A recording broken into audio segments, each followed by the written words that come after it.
Chapter 99. The moon was like a hook, the night was serene, the lonely light lit the lamp oil, the brush did not rest, the ink was gently crushed, the wrist was slowly retracted. Two figures were left on the wall, accompanying each other in their hearts. Zhang Xiaobao and Wang Wan ate dinner and slept for 4 hours. They woke up in the middle of the night to study and practice calligraphy. Both of them knew that happiness was not given to them by others. They had to pursue it themselves. While they were young, they were more sensible than other children. They had to learn more in order to be useful in the future. This was especially so for Zhang Xiaobao. He still had to take the imperial examinations. With an official position, it would be more convenient for him to do things. Their plan was to sleep for 5.5 hours a day. After dinner, they would sleep for 4 hours. They would wake up and study for 4 hours. After dinner, they would sleep until 2 and then sleep until 6. After dinner, they would train by playing games. After taking a shower, they would sleep for an hour. After lunch, they would sleep for 2 hours if there were no important matters. That was how the day was going to be. They would make special arrangements if they encountered special situations. Zhang Xiaobao and Wang Wan had been specially trained to sleep. There were 2 types. One was to enter a deep sleep quickly, which would speed up the recovery of the body. The other was to be half asleep. If there was no movement and no threat, it meant that they were asleep. If not, they would immediately wake up and react subconsciously. The 2 of them were still learning the Analects of Confucius. In fact, they had already memorized it. However, when Zhang Xiaobao's father taught them, they were able to comprehend it by analogy. Any sentence he took out would contain a certain story. Even so, they were not high scholars. Other than the fact that Zhang Xiaobao did not understand the rules of the examinations, it also showed how difficult the imperial examinations were. Pomegranate slept early and lay down in the outer room. She had many things to do during the day and did not have such treatment. However, Zhang Xiaobao and Wang Wan had given it to her.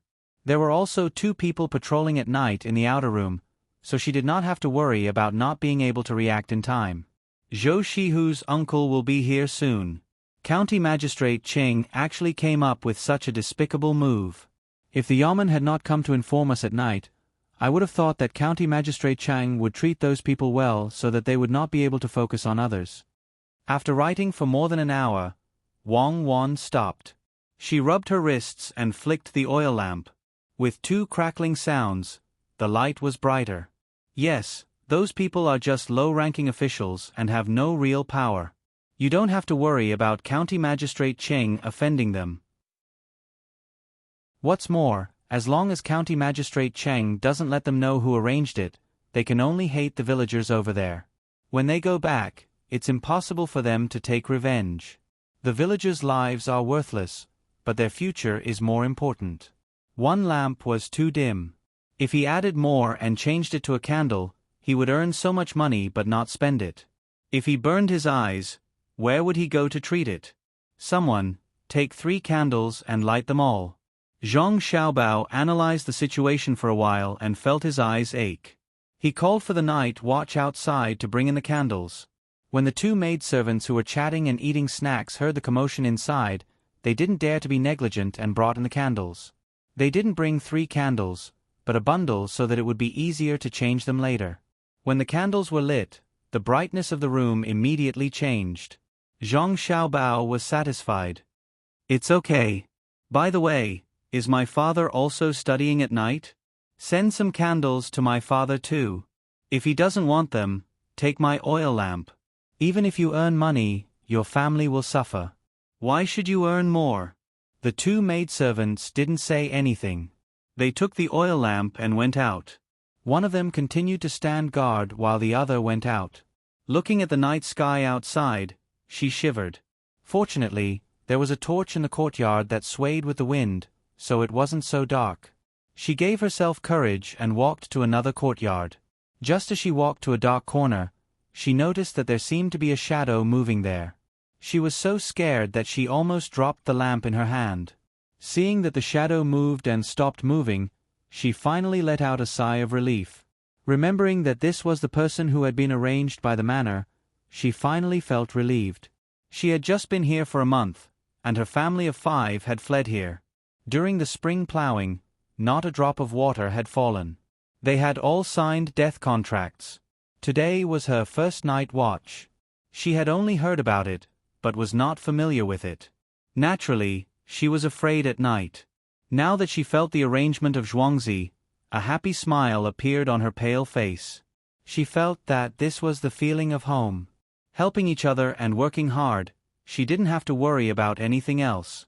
She didn't know that Zhuangzi had put in a lot of effort when choosing people. Out of so many families, only 2 families were chosen. They even had to report to the government. It seems that this drought is inevitable. I'm relieved. It's so gloomy during the day, but there's not a single drop of rain. When will our food, chickens, and ducks be sent there? It's a long journey, and it will take a long time. Wang Wan dipped the brush in the ink and was ready to write. She asked Zhang Xiaobao. In 2 months, when the locusts are showing signs, we will set off. When we arrive, they will be in a hurry to destroy the locusts. Cherries can also bring the newly hatched chickens with us. We can eat the locusts, sell the eggs, and exchange them for other things. Are we bringing the chickens back? Wang Wan asked again. Zhang Xiaobao nodded affirmatively and said, "Of course we're bringing them back. We can lay eggs and we hope to increase the income of the farmers. We don't need to feed them extra food on the way back. The locusts can fly. I think we can have some here in the name of destroying the locusts for the people. The righteous will be on our side." Wang Wan, who was about to write, put down the brush when she heard this. She stared at Zhang Xiaobao and said, "Are you stupid? What righteous? When there was a plague of locusts, the people were kneeling down. It was that Yao guy who took the responsibility and started to destroy the locusts." "You're right. History says that he destroyed the locusts in time. In fact, it's just that he didn't let the locusts spread widely. Those 2 places suffered a lot.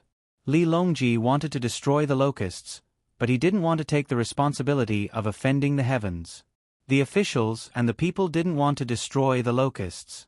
If that's the case, we can't use the righteous name on the way back. We have to think of a way. That's right, we can eat the locusts on the way back. We can use the eggs to exchange for other things other than food. We can say that these chickens are specially used to deliver eggs to the people during the disaster. We can ask Yao Gai to send down a memorial. With so many chickens and ducks, it's a grand display of grace." Zhang Xiaobao finally found an entry point. He picked up the brush and continued writing. Wang Wan smiled and said, "You're such a liar. What grand display of grace? The locusts are even grander. Shouldn't they be destroyed? You can't control the strength of your writing. Why don't you tie a sandbag?" "No, I don't want to leave any sequelae with my small arms and legs. Tomorrow, Zhou Shihu's uncle might be here. I'll learn." Zhang Xiaobao yawned and picked up the towel in the basin beside him. He wiped his face and felt more energetic. He continued writing. "Is this something for humans to eat? There's not even a bowl of soup. Bah." In the small village in the mountains, County Magistrate Cheng and the group could finally eat. The villagers served rice, 1 rice ball after another. To be precise, it was steamed rice with coarse bran and some wild vegetables. When one took a bite, one would feel a bitter taste in the mouth. When one wanted to swallow it directly, one would find that one's throat was almost torn. As long as one bit hard, one's mouth would be full of dregs. Cold water would be poured down. Starting from the neck, the line was burning hot. In addition to this, which could be considered as a part of the meal, there was also a side dish, dandelion, and a wild vegetable called bitter butterfly seed, which was bitter and pungent when mixed with large grains of black salt. After eating a few mouthfuls, one person couldn't stand it anymore.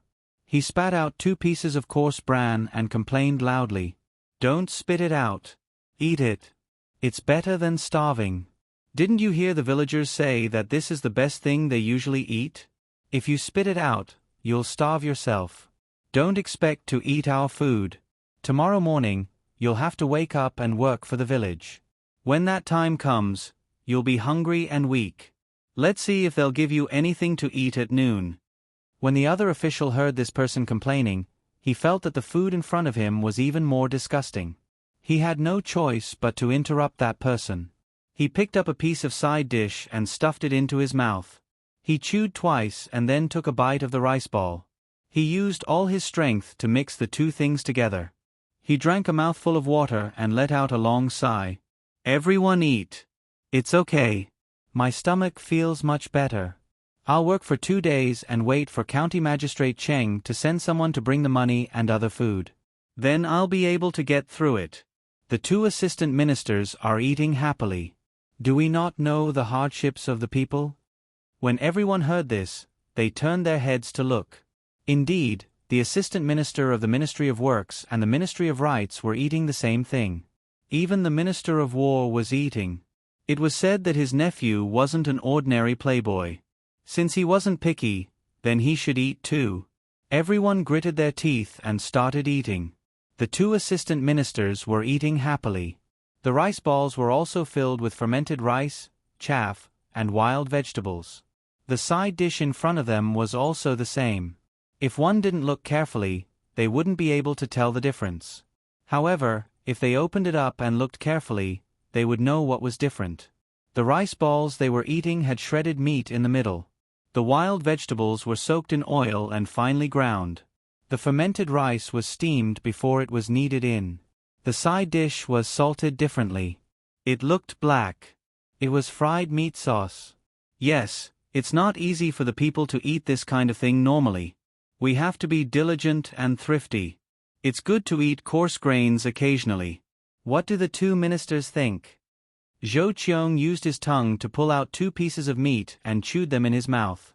That's right. The assistant minister of the Ministry of Works and the Ministry of Rights spoke at the same time. They now knew that it wasn't easy for the people. They forced themselves to eat the food with added ingredients. As for the food without added ingredients, it was clear just by looking at the others. How could the people afford to eat meat and use oil? The other officials couldn't even speak. They could only nod and agree. After eating, they would go to bed early. They would start working tomorrow. They would help the villagers carry water and water the fields. The reward would be the food for these 2 days. My lords, perhaps you feel that the food is bad. It'll be better tomorrow. Tomorrow, I'll ask them to prepare some soup and 2 more dishes. Qin Village had been standing at the side waiting on them. At this time, he opened his mouth and said with an apologetic expression. Chapter 100. The next morning, when the sun had just risen, these officials were all woken up. Each of them had a bowl of rice porridge and the side dishes they had eaten yesterday. They had no choice but to help out. They couldn't do the slightly more technical work, and the villagers didn't expect them to do it either. They just let them carry water. There was a water bubble in the mountains about a li away from the village. There was water flowing down from the top, rainwater, and a small spring over there so that the villagers would not run out of water. There was no one in the village to plant rice, wheat, millet, or sorghum. There were also many vegetable fields. The price of vegetables was cheap, but they could be exchanged for money quickly. Once they were harvested, the strong laborers in the village would carry them out to sell. They took another route. Except for these officials who didn't know, no one would be stupid enough to go through so many mountains to exchange for money to buy salt, oil, and other things. Life was a bit difficult, but it wasn't to the point where they had to eat chaff all day. There was also a small mill in the village. They cultivated some land in the mountains and planted soybeans. Occasionally, they could eat soybeans. Most of the soybeans were taxed. The wasteland that was cultivated was known to County Magistrate Cheng, but he didn't record it. This was to give the villagers some spare money. During the new year, County Magistrate Cheng even brought Zhongjia Zhuangzi's things here. Therefore, the villagers followed his arrangements. The villagers didn't care how high the official was or what rank he was. Whoever was good to him, he would listen to that person. When other people weren't looking, he was very respectful to County Magistrate Cheng. Last night, He even boiled water for him to take a bath. In the morning, before everyone ate, he first fried 2 brown eggs for County Magistrate Cheng and sprinkled some sugar on top. County Magistrate Chang Lingxiang ate the 2 fried eggs in small bites for a full quarter of an hour. He felt that the taste was better than the signature dishes of the 3 restaurants in the county. When he finished eating, he called the others to wake up. It was time to work, and they still wanted him to bribe them? Dream on. There was no more food to be served. Whoever worked would eat. The work of the officials was arranged by the villagers. Some were far, some were near, some were light, some were heavy. When noon came, they would eat at the place where they were working. Someone would bring them food. The group of officials changed their clothes and began to grit their teeth and work. After walking for so long yesterday, their backs were sore and their legs were weak. However, they had no choice but to persevere. The 2 assistant ministers did not say anything, so how could it be their turn? The 2 bailiffs did not do this. They said that they were going back to get money and things, so they quietly left with Zhou Qiao and Zhou Shihu. Zhou Qiao had to go to Zhongjia Zhuangzi to discuss some things and express his gratitude. He would be back in 2 days. At that time, the yamen would come back with them and bring some food. As for the money, the county government had already paid for the food the officials ate. No matter how bad it was still money. The people in the village did not lack this little bit of labor. If they could do it themselves, why would they need to find someone to do it for them? We're out. We're finally out. Zhou Qiao looked at the scenery outside the mountain and said comfortably, "Sir, your carriage will be here soon. The people who followed you have been persuaded to go back. They said that you need to rest here for 2 days. Someone will take care of you, so you don't have to worry that they will come to find you themselves." A bailiff from the county reported to Zhou Qiao, "Oh, that's good. And Ran is also there. Who's in charge in the county?" Zhou Qiong finally understood. It was no wonder that when they came here, the county had specially found some drivers to persuade the people from the prefecture to go back. They were also worried that if the yamen lacked a person in charge, there would be trouble. The bailiff replied respectfully, "Sir, don't worry. There are still the registrar and the county lieutenant in charge of the county. These are all trivial matters. Sanshui County has young Master Zhou to take care of it, so there won't be any big problems. Other than the registrar, Sir Zhao, who is unwilling to talk too much, the others are all very harmonious. No one will be a hindrance." Zhou Qiao was on the same side, so the bailiff said more. Zhou Qiao did not say anything this time. He was relieved. At this time, his carriage arrived. The bailiff rode the horse and led the way. The few people disappeared at the foot of the mountain. After the wind passed, the people in Zhuangzi were still planting the seedlings. Some of the seedlings that could not be used were simply thrown away. The main family finally did something to protect the farmers. The seedlings that were to be planted in 2 days would all be planted by the main family. When they heard that the seedlings that were planted 3 times in exchange for the seedlings that did not fall, the farmers were all very happy. The people in Zhuangzi were also checking the fields. They picked out the few seedlings that could not withstand the wind and moved a few seedlings from other densely populated areas. Then, they looked for the seedlings that were stronger and noted them down. When they were harvested in autumn, they would pick more seedlings. If the seedlings were still big, they would be kept as seeds. Zhang Xiaobao and Wang Wan rode out on their carriages. When they saw the farmers' happy expressions because of the rice seedlings, they were also happy. From time to time, they would respond to the people who greeted them with the expressions and tone of a child. "Father, why do I feel that the young master and young lady are the same as the rice seedlings when I look at them? They are older than other children of the same age. Their arms and legs are chubby and white. It is obvious that they can withstand the wind." After Zhang Xiaobao and Wang Wan left, a 10-year-old child next to the adults looked at the young master and young lady and said to his father, "Don't talk nonsense. How can the young master and young lady be compared to the rice seedlings? If I hear you say that again, I will give you a big slap on the face." The father scolded the child. He squatted down and looked at the small seedling that had blocked the wind for other seedlings. His eyes narrowed.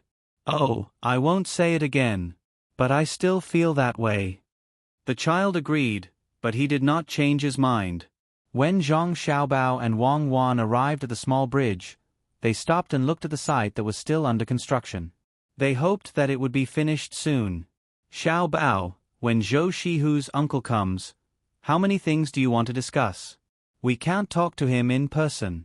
Let's think about it first. We don't want to make any mistakes."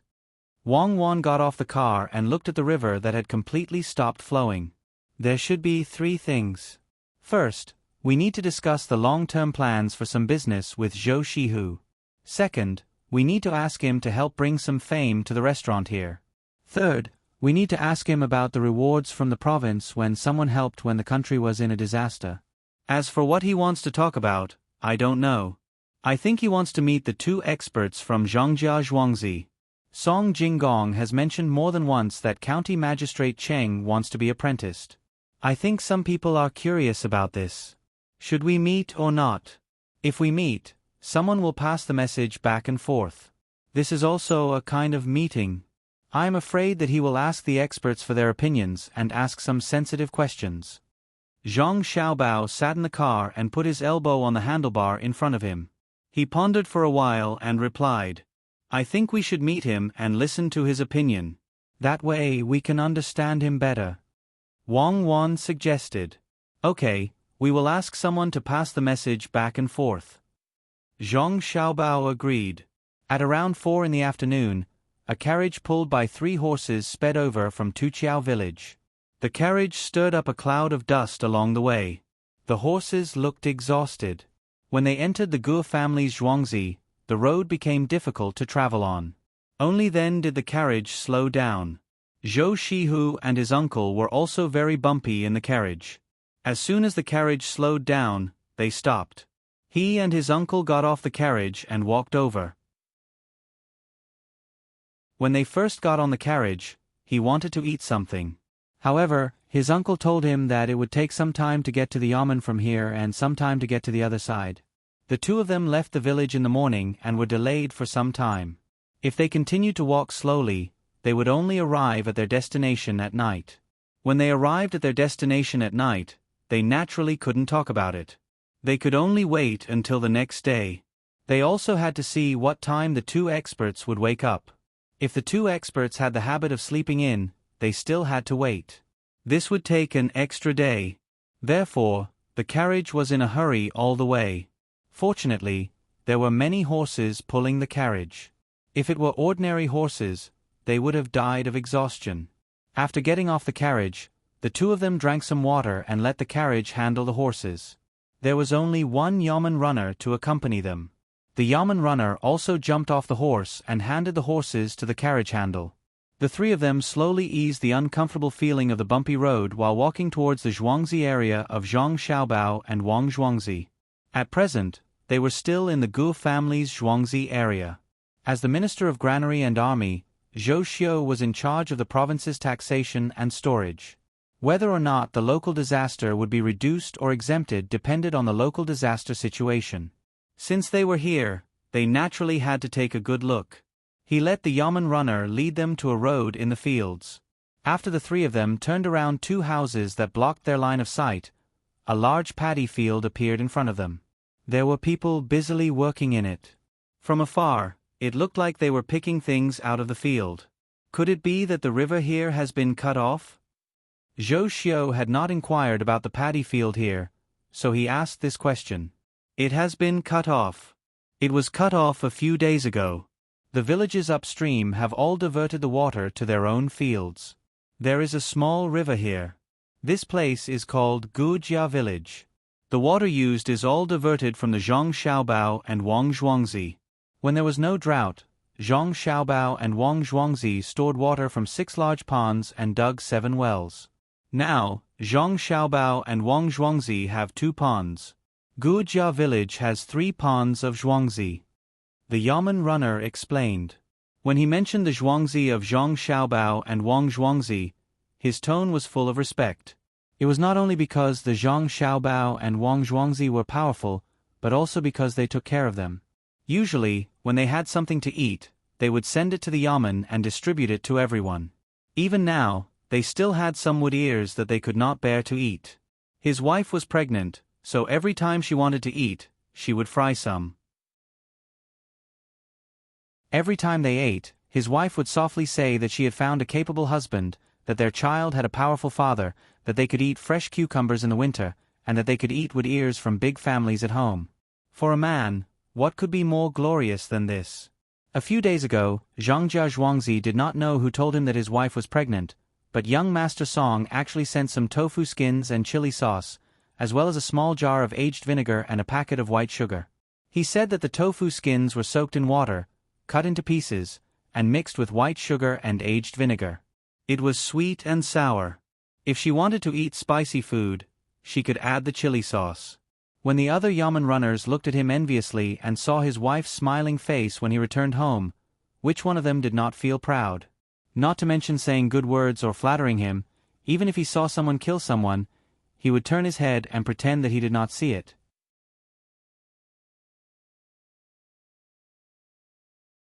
Chapter 101. While the yamen runner was deep in thought, Zhou Qiong was also sighing at the power of Zhangjia Zhuangzi. This was great. Sanshui County would definitely be classified as a disaster area. If the average output of Sanshui County was reduced by 40%, all taxes would be exempted. If the average output of Sanshui County was reduced by 60%, the tax would also be exempted. If the average output of Sanshui County was reduced by 70%, they would not even have to serve as laborers. Looking at the situation, Sanshui County's output would be reduced by at least 50% this year.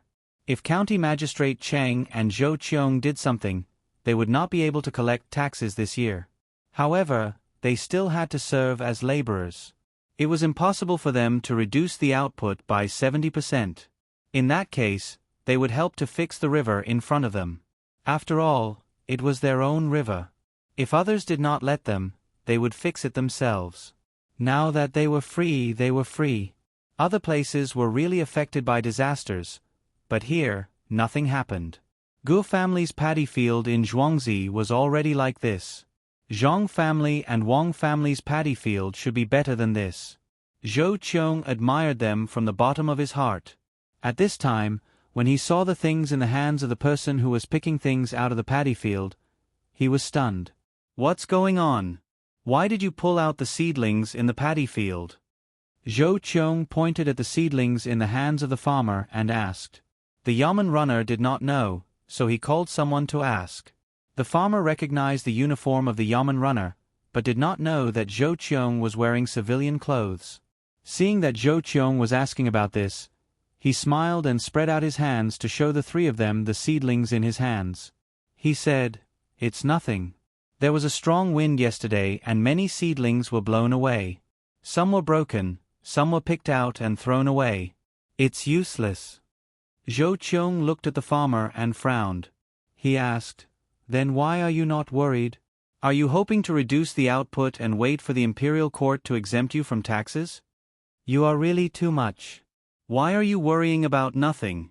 What does reducing the output have to do with you? The imperial court is your family." When the farmer heard this, he was unwilling to accept it. The yamen runner coughed and gave the farmer a look. When the farmer saw the expression in the yamen runner's eyes, he suddenly understood that this was an official who had come to visit in disguise. His previous arrogant appearance disappeared and he cautiously replied, "Yes. I don't know. Everyone is actually not in a hurry. The main family has already gotten new rice seedlings from the Zhang family and Wang family in Zhuangzi. In another 2 days, we can replant without any delay. Even though it's a few days late, when the autumn harvest comes, there will be more grain than before. If it weren't for the main family not being able to afford so many seeds, I really want to uproot all the rice seedlings and wait for the new seedlings." "Oh. So the Miao family of the Zhang family and the Wang family are very good?" Zhou Qiong was even more puzzled. Usually, replanting was a last resort. He did not expect that the Gu family's Zhuangzi farmers were actually looking forward to it. The farmer threw away the rice seedlings in his hand and pointed in the direction of the Zhang family and the Wang family. He stared and said, "It's not good, it's godly. Yesterday, the wind was so strong, but they all came over to help us plant the seedlings. Guess what happened? Those two family seedlings were like little calves. When the wind came, our seedlings fell one by one. They just shook their heads and passed by." "Really? Okay, you go do your work. I'll go take a look over there later." Zhou Qiong thought that the farmer was talking nonsense and did not continue to ask. He first went to take a look at the fields and found that there were indeed many fallen seedlings. The wind yesterday had made the disaster worse. After taking a look, he continued to walk forward with his nephew and the yamen runner. After a while, they reached the small bridge and saw the people building the houses below. He turned around and glanced at the yamen runner. The yamen runner quickly said, "They are going to build a restaurant here. The three families of Zhuangzi will pay together. When the construction is finished, they can drink and eat on the water." Good plan. We can take advantage of the fact that there is no water now." Zhou Qiong responded and continued to walk forward.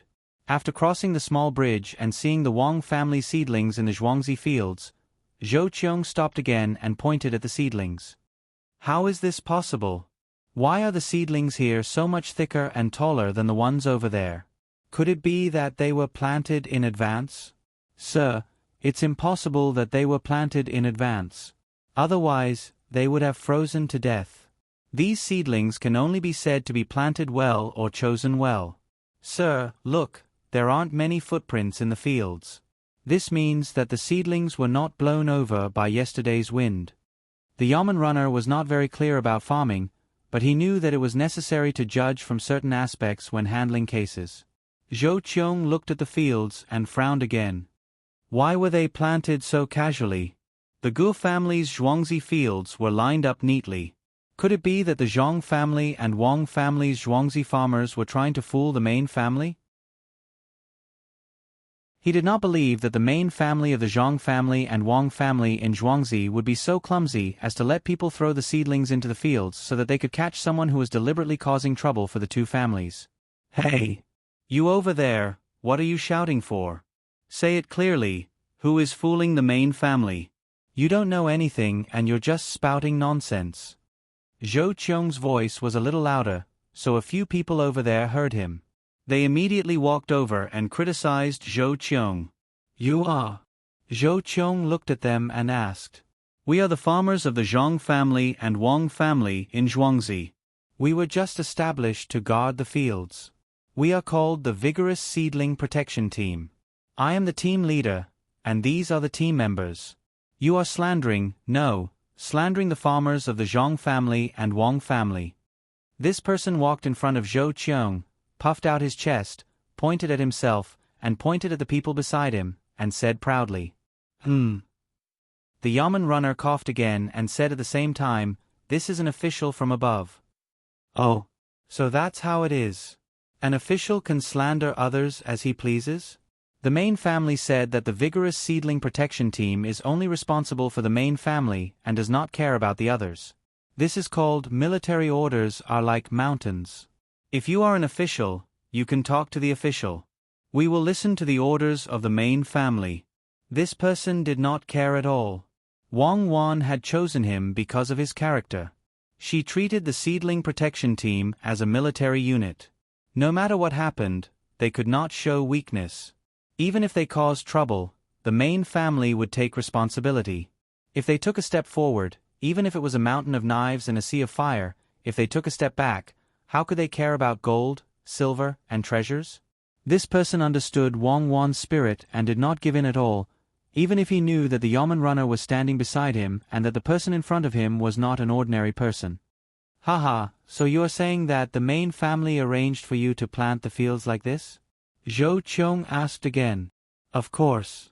Do you think that we are all fools who don't know how to transplant seedlings?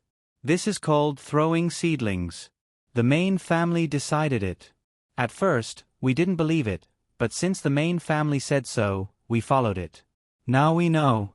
When the wind blows, the seedling transplanter falls, but the seedling thrower is still standing here. The main family is amazing. This person was still so arrogant. He looked straight into Zhou Qiong's eyes and said word by word. Good, as expected of the Zhang family's manor. It lives up to its reputation. Even a mere manor owner has such integrity, not to mention the main family. What an impressive governance method, to actually be able to make the manor owner and the main family of one heart, not fearing power. Zhou Qiong was not angry. Instead, he felt excited. An army was just like that. A soldier who bowed to an outsider was not a soldier, but a coward. From the farmer, he knew the main family's way of doing things. It must be the two masters, otherwise, how could it be like this? Thinking of this, Zhou Qiong continued to ask, is it because the main family is too strict and has a way of governing people? Who knew that when these people heard this, their faces immediately darkened. The captain glared at the yeoman runner and said to Zhou Qiong, "You are measuring the heart of a gentleman with the yardstick of a villain. Is it strict to build a house? Is it strict to make clothes? Is it strict to give lanterns? Here." This person told the benefits given by the main family from beginning to end, but he did not say how the main family grew cucumbers. Zhou Qiong was stunned. He had never seen such a farmer. It was too arrogant. He did not feel like a farmer. It was more like he was the master of some family. The yeoman runner at the side was anxious at this time. He was afraid that the captain would be unhappy, so he could only say, "Do you know who this is? He is older than your county magistrate. Why don't you speak honestly?" "So what if he is older than the county magistrate? What do you mean by speaking honestly? I don't understand. I only know that if I weaken the prestige of the seedling protection team, I will not be able to face the main family when I go back. The main family has chosen me to be the captain. I will support the main family even if I die." This person's arrogance came up. He did not care who he was facing. The other farmers who followed him did not show any signs of backing down. It's okay. Let's not talk about this. Please report that young Master Zhou and his nephew are here and want to see the main family." Zhou Qiong had nothing to say about this. The Zhang family and Wang family actually took care of the basic necessities of the farmers in Zhuangzi. It was no wonder that they worked so hard. When the captain heard this, he quickly bowed. "So it is young Master Zhou and Lord Zhou. I did not know and offended you. I will report it now. When the time comes, I will personally ask for punishment. The main family has instructed that as long as young Master Zhou and Lord Zhou are here, we must not neglect them. I will go first. You all serve young Master Zhou and Lord Zhou well." After the captain finished speaking, he ran towards the main courtyard of Zhangjia Zhuangzi. On the way, he almost fell. The others stood directly in the water and held out their hands to prevent Zhou Qiong and the others from accidentally falling into the water. Zhou Qiong, Zhou Shihu, and the yeoman runner were all stunned. This contrast was too big. When they mentioned their identity, the other party did not care at all. When they mentioned young Master Zhou and his nephew, they jumped into the water. If they lost face just now, the other party had given them enough face at this moment. At this time, Zhou Shihu was arrogant. He raised his head and said to his uncle, "Uncle, how is it?" "Good. Just from hearing your name, Xiao, who is promising. You are even better than me, a 6th-rank official. In the future, the Zhou family will rely on you." Zhou Qiong was happy. Using the identity of Zhou Shihu's uncle to receive such treatment, but using the identity of an official was another matter. This meant that the other party only recognized family and did not care about anything else.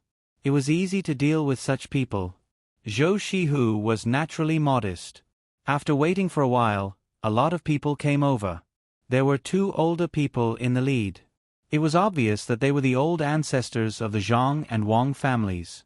This was a big show of force. Zhou Qiong suddenly remembered that he came early and did not bring any gifts. He did not know what to do. It was already 4 p.m., and Zhou Qiong's recommendation had not reached 5,000 yet. "You are bullying me too much. Do you think I am afraid of you? I am not afraid. Tomorrow, I will let you bully me again."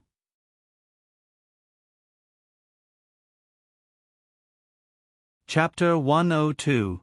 Seeing so many people coming out of the Tu Zhuangzi, Zhou Qiong felt troubled. If he had come down as an official, this scene would have been perfect. But this time, he was using his normal identity as Zhou Shihu's uncle. Compared to the two old masters of the two villages, he should be considered a junior. Before he could figure out what to do, the crowd came forward one after another to greet him. He could only follow suit. The crowd surrounded him and pulled him into the main courtyard of Zhongjia Zhuangzi. In the main hall, the two old masters of Zhuangzi sat on the same level, occasionally praising each other. Only Zhang Xiaobao's father accompanied them and chatted. This was arranged by Zhang Xiaobao. If one wanted to take the imperial examination, it was not that simple. One needed to be famous and know people above them. For this matter, Zhang Xiaobao had discussed with Wang Wan. They wanted to copy some poems for his father and make him famous. But after considering that his father would not be so thick-skinned as to copy poems, they could only give up. Only then did they painstakingly try to establish a good relationship with him. Originally, they planned to look for the Prime Minister surnamed Yao during the disaster relief, but after considering that person would be dismissed in a few days, they had to find a new way. The people in the hall chatted until dinner time. Naturally, they made some arrangements. The women of the family left, and the children were not allowed to sit at the table. Zhang Xiaobao and Wang Wan took pomegranate to eat. They went out to train for a while, then went to bed. Zhou Qiong had chatted with Zhang Zhong's father for a long time. He was quite satisfied with the heads of the Zhang family, Zhang Yongqing. They had talent, but they were a bit inflexible. Although they were the heads of the family, the real person in charge of the family was actually from the Zhang Wang clan. They had the ability to take care of Zhuangzi in an orderly manner. This could be seen from the actions and words of the servants. During the meal, the servant girls who served the dishes were all so steady and did not deliberately try to please him. There was no fault to be found in their etiquette. Their eyes were clear, making people feel that they were sincere, and their responses were appropriate. They gave people the feeling that they were eating at home. Although they were servants of the manor, they would not look bad in some manners. After the meal, Zhou Qiong and the others were arranged to rest after a bumpy day. At this time, the sky was not dark yet.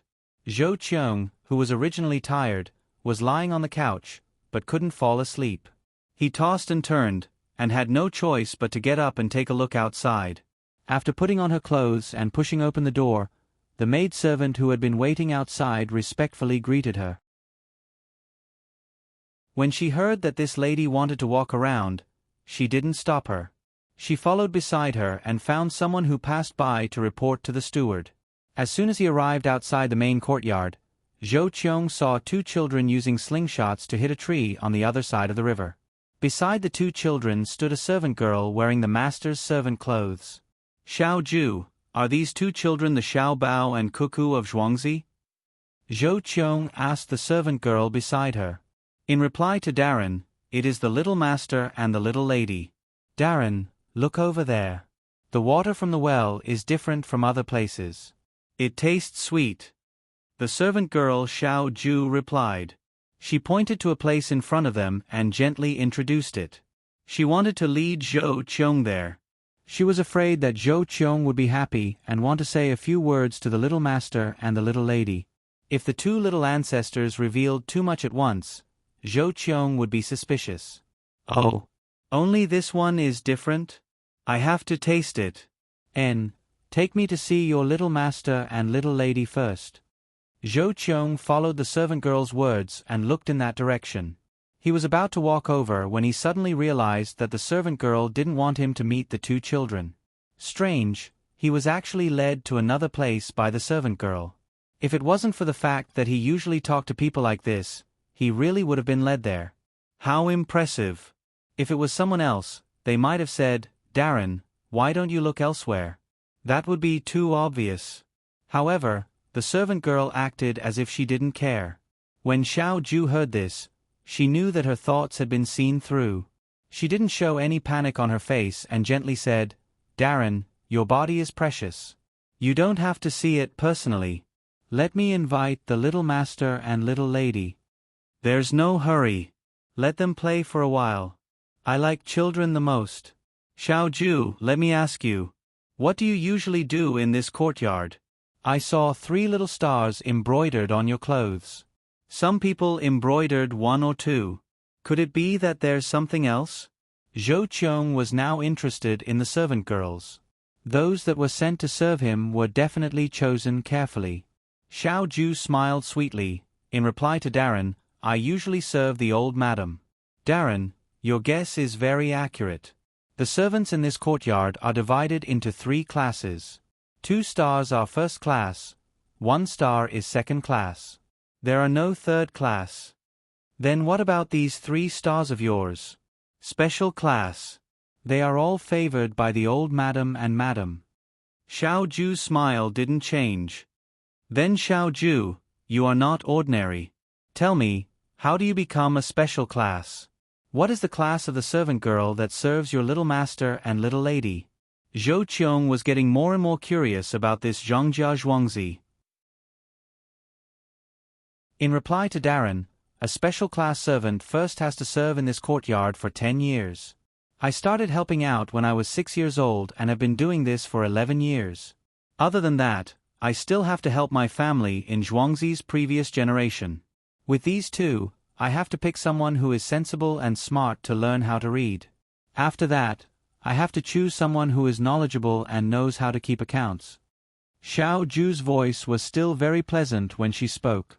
She didn't sound arrogant at all. Only the other people in the courtyard knew that there were only 3 servants like her in the entire courtyard. Not everyone had the opportunity to learn things.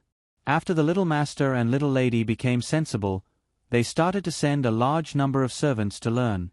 Other than learning, they also had to work. To be able to reach such a standard, it was obvious how much effort they had put in. Zhou Qiong also knew that there weren't many servants in his residence who had the opportunity to learn how to read. People like Xiao Ju were very rare. At that moment, he didn't continue to harp on this topic. He stopped Xiao Ju from going to invite her little master and little lady and walked over. Zhang Xiaobao and Wang Wan were still playing. When Zhou Qiong's gaze landed on them, the 2 of them sensed it. People like them were especially sensitive to such things, especially Zhang Xiaobao.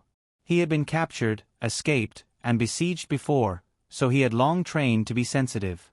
However, they still pretended not to notice.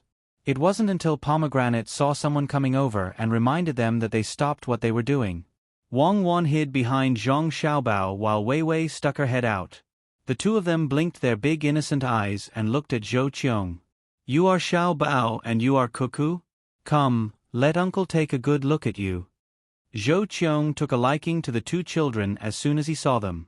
He didn't wait for the servant girl to speak before he walked over, squatted down, and smiled at Zhang Xiaobao and Wang Wan as he spoke. Hello, uncle. Zhang Xiaobao greeted him first, and Wang Wan also followed suit in a small voice. At this time, the 2 of them didn't speak as fluently as before, and their enunciation wasn't as clear. They had shy and curious expressions on their faces.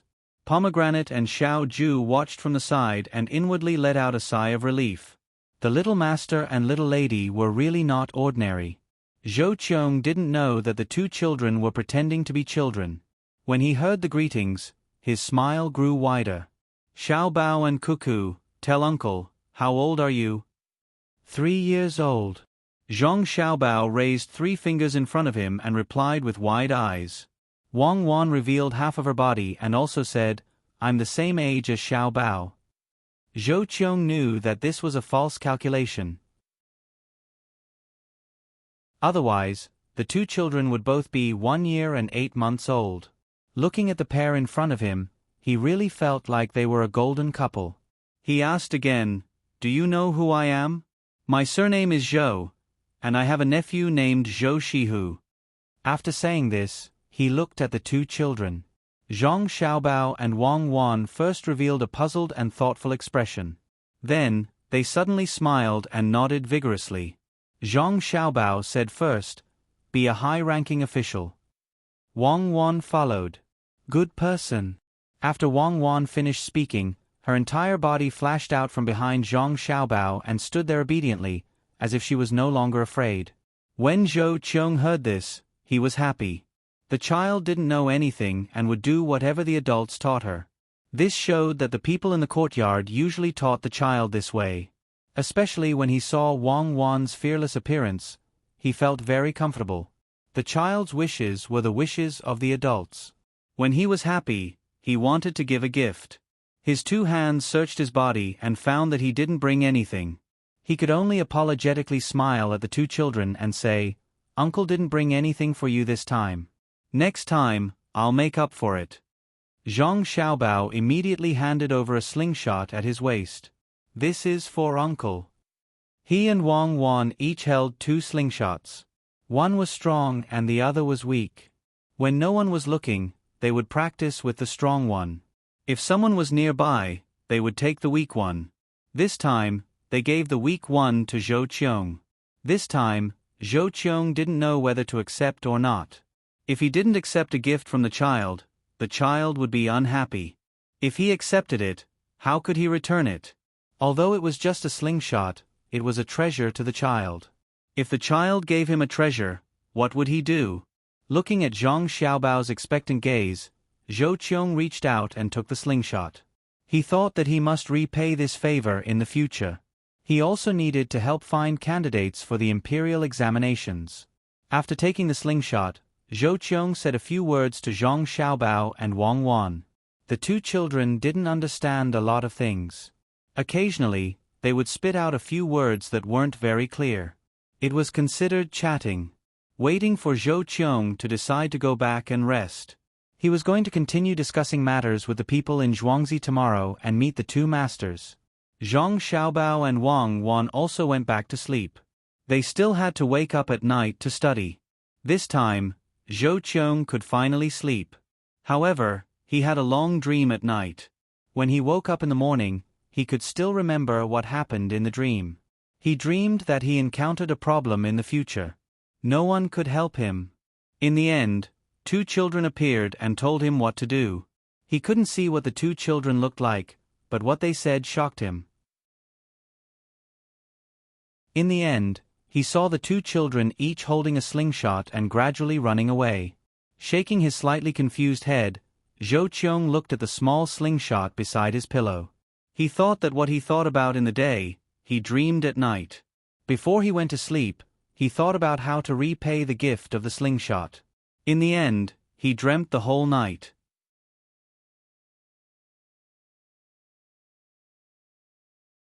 Chapter 103. When Zhou Qiong, Zhou Shihu, and the Yamen runner got up, someone came to serve them. After a while, the Yamen runner was led to another place to eat.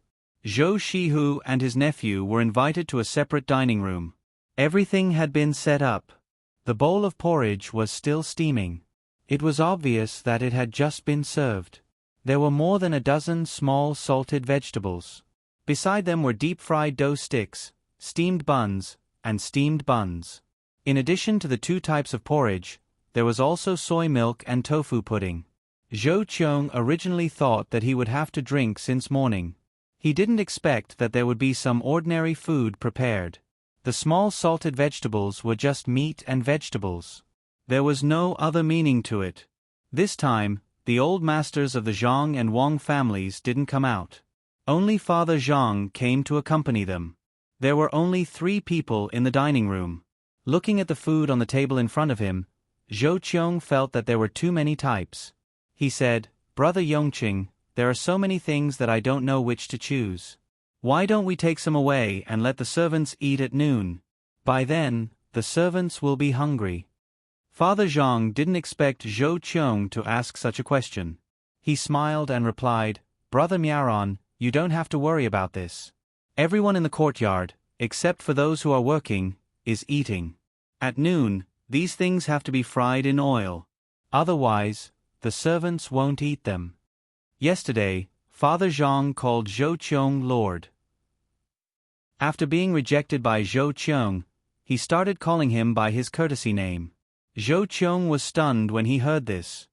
He picked up a steamed bun and put it in front of his mouth. He said, "Does Zhangjia Zhuangzi take care of the servants' breakfast? Brother Miaoran has never been here before. Naturally, you don't know the situation here. Not to mention Zhangjia Zhuangzi, even the Wang family's Zhuangzi is the same.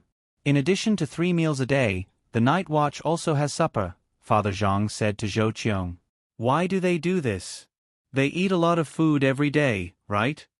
Zhou Qiong didn't even have this in his own residence.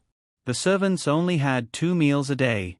When he came to Zhuangzi, he actually heard such an unbelievable thing. Brother Miaoran, you don't believe me. Why don't you let little tiger take a look? Father Zhang said to Zhou Qiong. In fact, he wanted Zhou Shihu to go check it out. Zhou Shihu felt that this was not good. Seeing his uncle nod, he could only get up and leave. He went to the courtyard to take a look. Before he left, he glanced at the food on the table. He knew that the taste of Zhangjia Zhuangzi's side dishes was definitely better than the ones outside. After Zhou Shihu left, Zhou Qiong saw that only he and Father Zhang were left in the hall. Only then did he say, Brother Yongqing, what are your plans this time? I can't say what I plan to do, but there's something I need to trouble Brother Miaoran with. Zhuangzi and Zhuangzi are running 2 businesses together, and they will continue to run them in the future. However, when it comes to splitting the profits, Zhuangzi has taken too much of the advantage, especially when it comes to the white sugar. Zhuangzi has already recouped its capital, so why don't we change it to 10%? Father Zhang purposely sent Zhou Shihu away so that he could discuss matters with Zhou Qiong. When Zhou Qiong asked about it, the first thing he mentioned was the white sugar. Brother Yongqing, I can't make the decision on this matter. When the time comes, Zhuangzi will send someone to discuss with Xiao Hu. Whether Xiao Hu thinks it's feasible or not, it's up to him to decide. Zhou Qiong didn't care about this matter. A little more money wouldn't affect his position. Father Zhang saw that there was no need to worry about this matter, so he said, There's one more thing. Zhang Wang and Guo San have jointly built a restaurant in Zhuangzi. This place is remote. When the time comes, I hope Brother Miaoran can help us. Brother Miaoran can rest assured that the restaurant's dishes won't damage Brother Miaoran's reputation. Oh, so that's how it is. Okay, I've already seen that place when I came. It seems pretty good. When the time comes, I'll definitely bring someone over. Zhou Qiong didn't care about this matter. When the time comes, he'll just find an excuse to come over. It wasn't the first time he'd done something like this. This matter could be considered to have been discussed properly. There was only one last thing left. Father Zhang didn't know what to say. According to him, it was to send out the grain for peace of mind.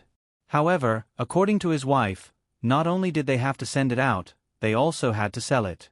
When the time comes, they would get the same amount of money from selling it.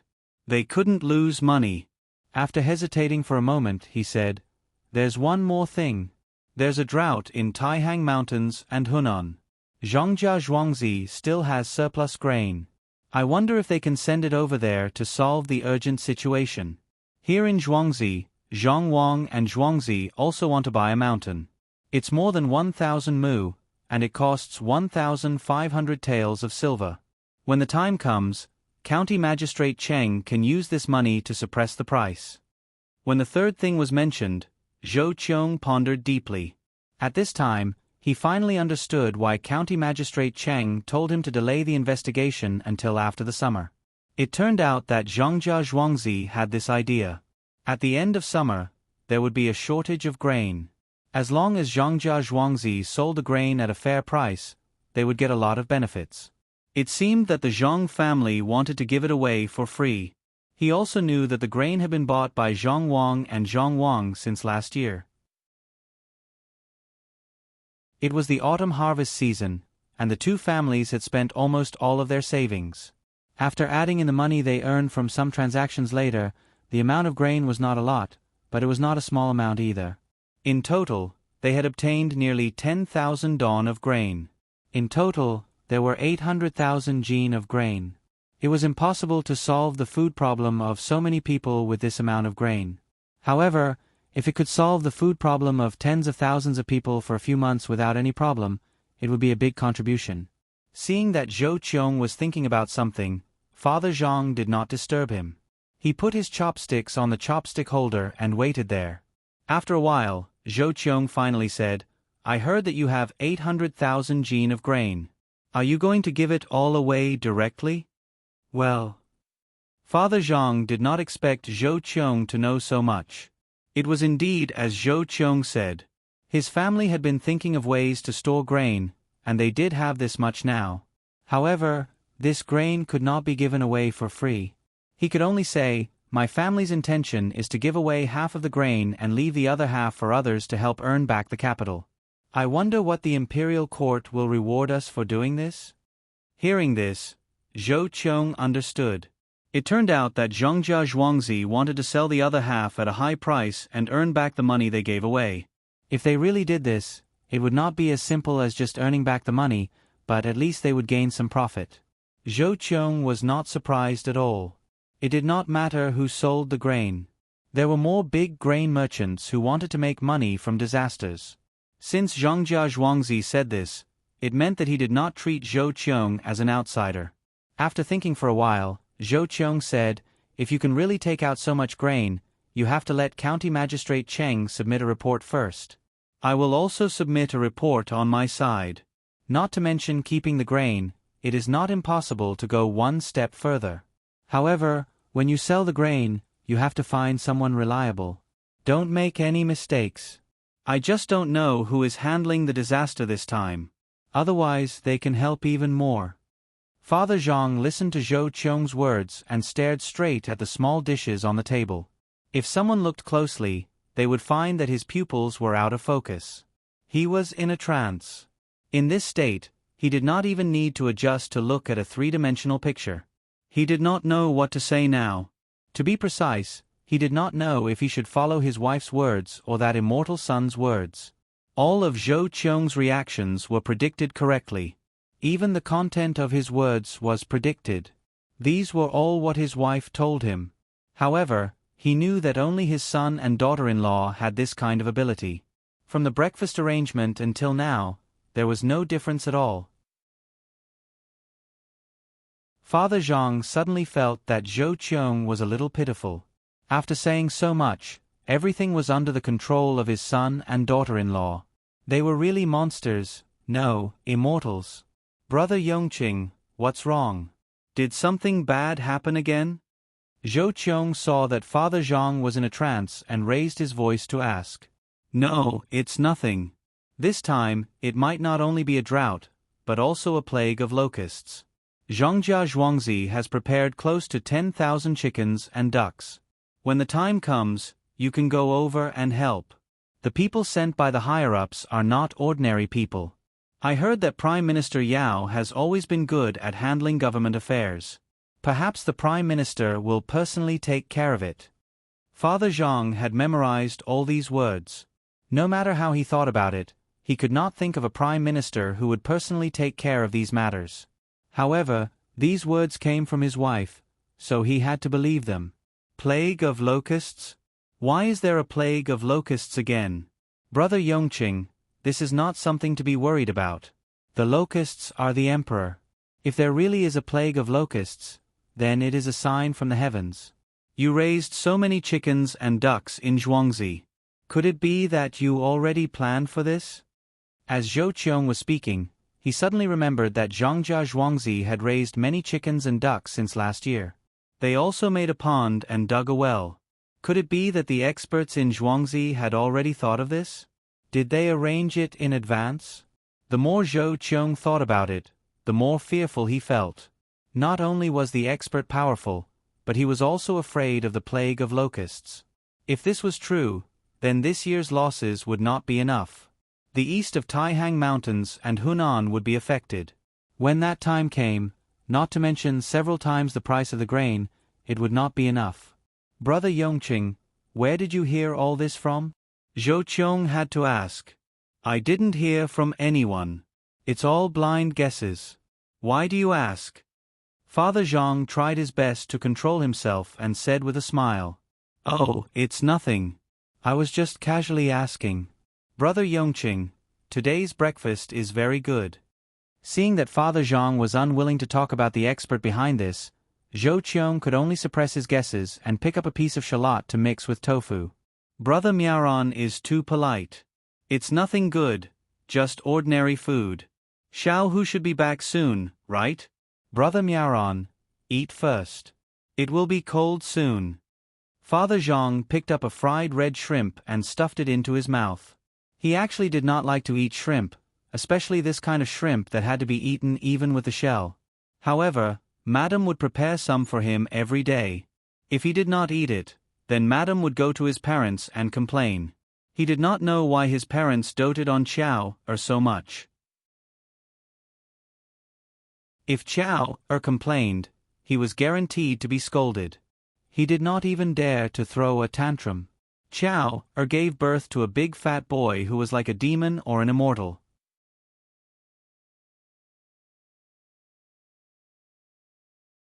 Chapter 104. Zhou Qiong and Father Zhang finished their discussion. Just as they were about to chat, Zhou Shihu hurried back. Just as he was about to speak, he saw Father Zhang sitting at the side. Only then did he remember that he was waiting in someone else's house. He could only swallow his words and obediently sit beside his uncle. He picked up his chopsticks and began to eat. Fortunately, the food was not cold. After the conversation just now, Zhou Qiong was no longer so distant. He asked his nephew, Xiao Hu, "Did you see that everyone in the Zhang family's courtyard is eating?" "Yes, wait." Zhou Shihu ate quickly. He quickly drank a mouthful of soy milk and swallowed the food before saying, I saw it all. Except for those who had something to do in the morning, everyone is eating there. Only a few small salted vegetables are less than here. As for the rest, there is not a single one missing. They can eat whatever they want. I saw a strong man eating a big steamed bun in 3 mouthfuls. In a short while, he actually ate 4 steamed buns. He wasn't afraid of choking. Uncle Zhang, what you did is really better than other places. Your nephew will say something disrespectful. If you do this, the people in the courtyard will only remember you. Not to mention the people from the government. Even if the emperor himself comes, the people in the courtyard will protect you. Xiao Hu, what are you talking about? Isn't your Uncle Zhang helping the emperor treat the people in the courtyard better? How did it become like a private army? Zhou Qiong frowned and lectured his nephew. He was also lamenting in his heart. Zhangjia Zhuangzi actually gave the servants breakfast. Those who were on night watch also had to eat supper. This was using money to pave the way. One could imagine the loyalty of the people in the courtyard. 4 meals they were just like that in the manor. Here, they were prepared for the servants. No wonder Xiao Ju led him to another place. He was afraid that he would hurt the young master and wife. At that time, he did not do anything that would hurt the 2 children. Otherwise, Xiao Ju and Pomegranate beside him would have pounced on him and risked their lives. It was no wonder that the people in Zhuangzi were full of envy when they talked about the Zhang family and the Wang family. The Zhang family and the Wang family actually managed the entire Zhuangzi like an iron plate. Why did the 2 children dare to play outside with a maid accompanying them? All they had to do was call out, and the farmers of the Zhang family and Wang family would rush over upon hearing the sound. Having money in one's own family was not a matter of ability. Being able to get the people around them to take care of them was a matter of ability. Uncle, I wonder how you slept last night. I noticed that there were people walking back and forth in the middle of the night.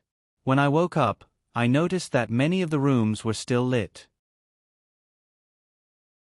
Zhou Shihu was indeed frightened. He was frightened by Zhangjia Zhuangzi's way of doing things. He didn't care that the master of the Zhangjia Zhuangzi was beside him as he continued to talk to his uncle. There's such a thing? Brother Yongqing, how did you arrange this courtyard? Could it be that they are doing this just for us? Zhou Shihu was also surprised. He felt that this was not a Zhuangzi, but a place similar to the imperial palace. Although he had never been there at night, he had heard that there were always people patrolling the imperial palace at night. Since Zhou Shihu asked, Father Zhang didn't want to lie. Therefore, he said, starting from last autumn, the Wang family also followed suit in Zhuangzi. They hired a few more people and didn't spend too much money. With someone walking back and forth at night, the people in the courtyard will be more at ease. There's no need to worry, It's just some lamp oil, so the people in the courtyard will sleep soundly. When they wake up early in the morning, it will be better than usual. It's worth it.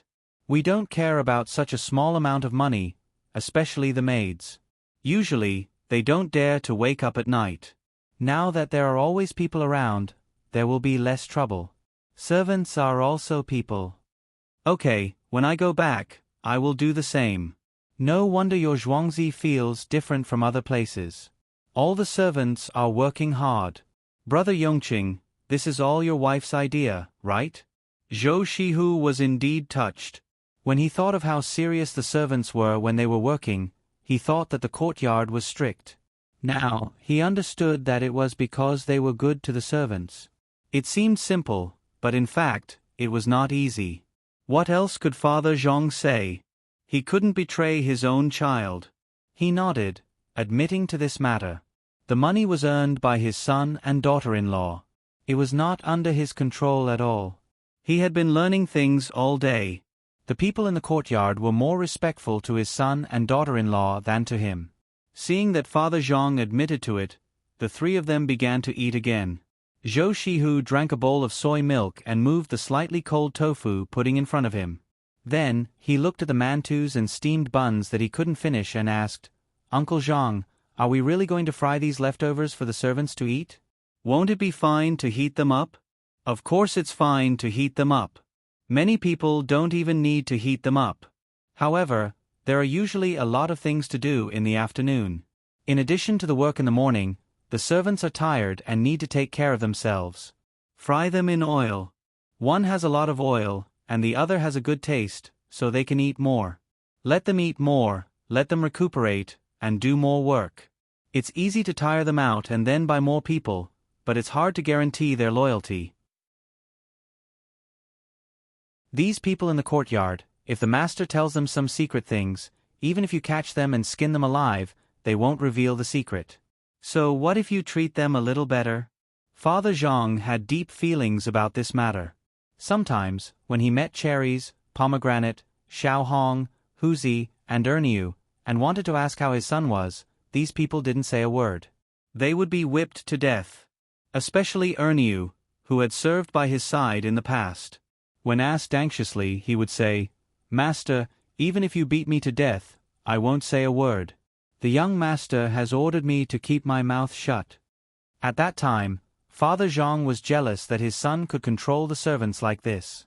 According to Madame, when she asked Erniu also answered in the same way.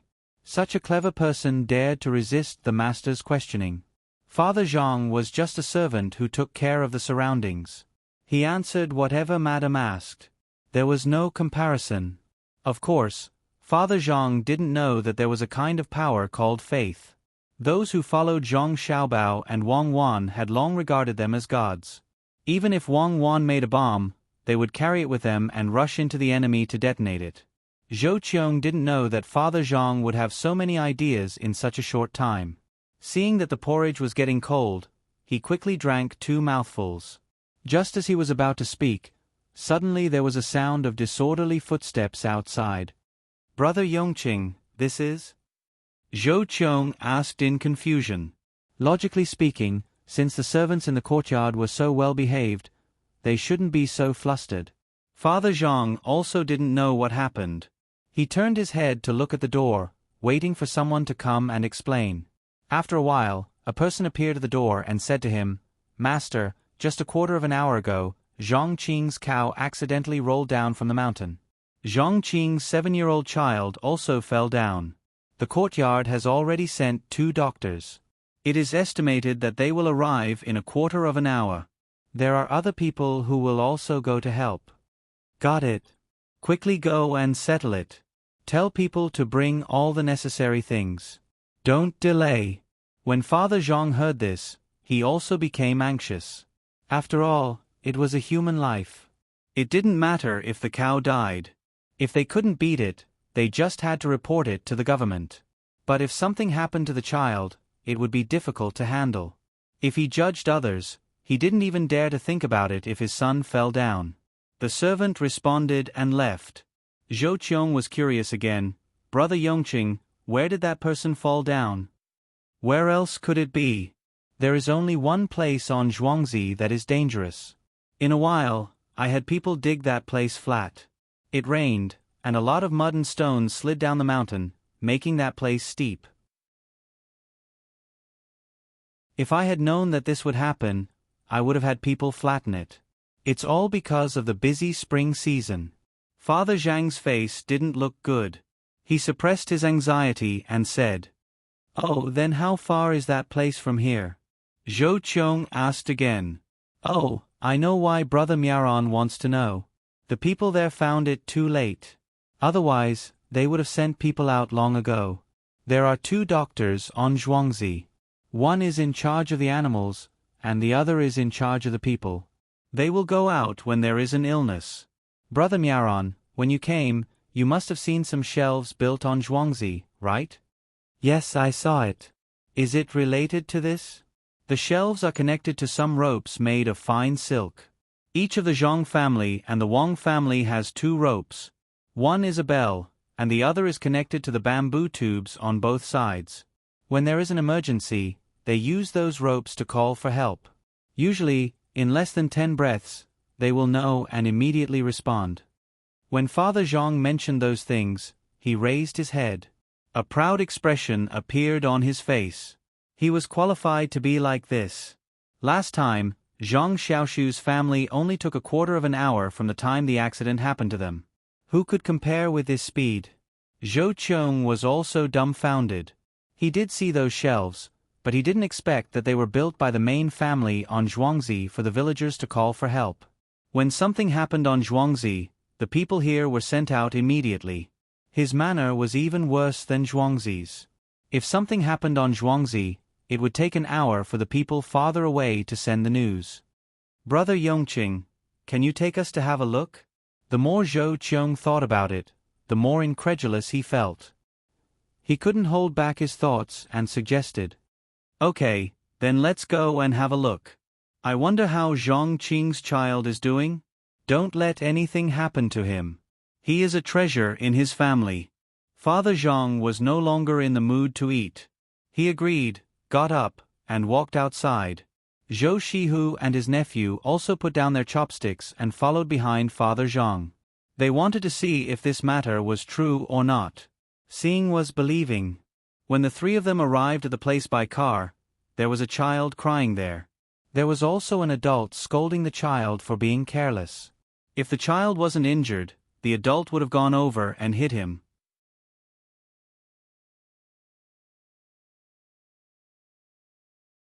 Chapter 105. Why didn't you fall to your death at the bottom of the mountain? If you died, I wouldn't have to worry about you. Other children all know that you can't go there. Only you have the ability to ride a cow there. You broke your arm, right? You deserve it. Why didn't you break your neck too? That way, your mother and I won't have to worry about you in the future. The adults scolded the child who was raising his arm to let the doctor from the main house treat him. The child seemed to be frightened and didn't move at all. He opened his eyes wide and didn't cry like other children. When the doctor set his bones, he only frowned and there were scars on his face. "Zhang Qing, what are you doing? Your child fell and you don't hurry up and fix it. Why are you scolding him?"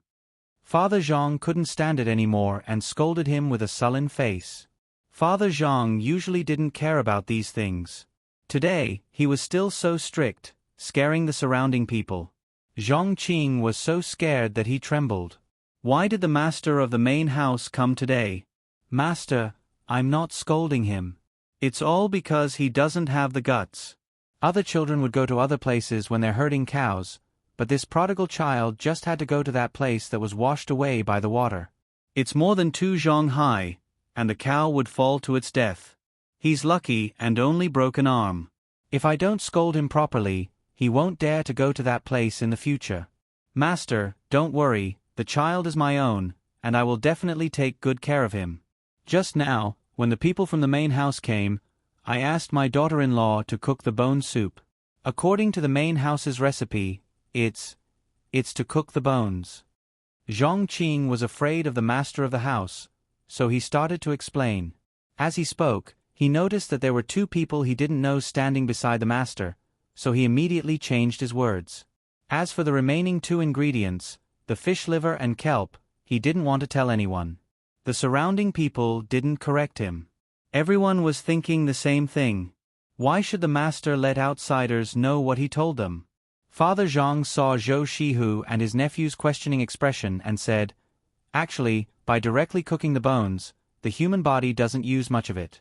If you add some other things, it will use more of it. The farmers are all petty and don't want to tell others.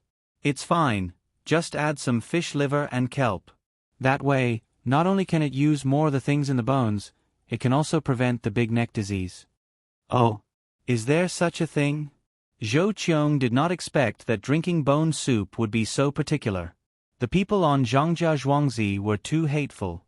They had such a good recipe, but they did not say it out loud. "Of course, I added these things into the fried noodles for Little Tiger.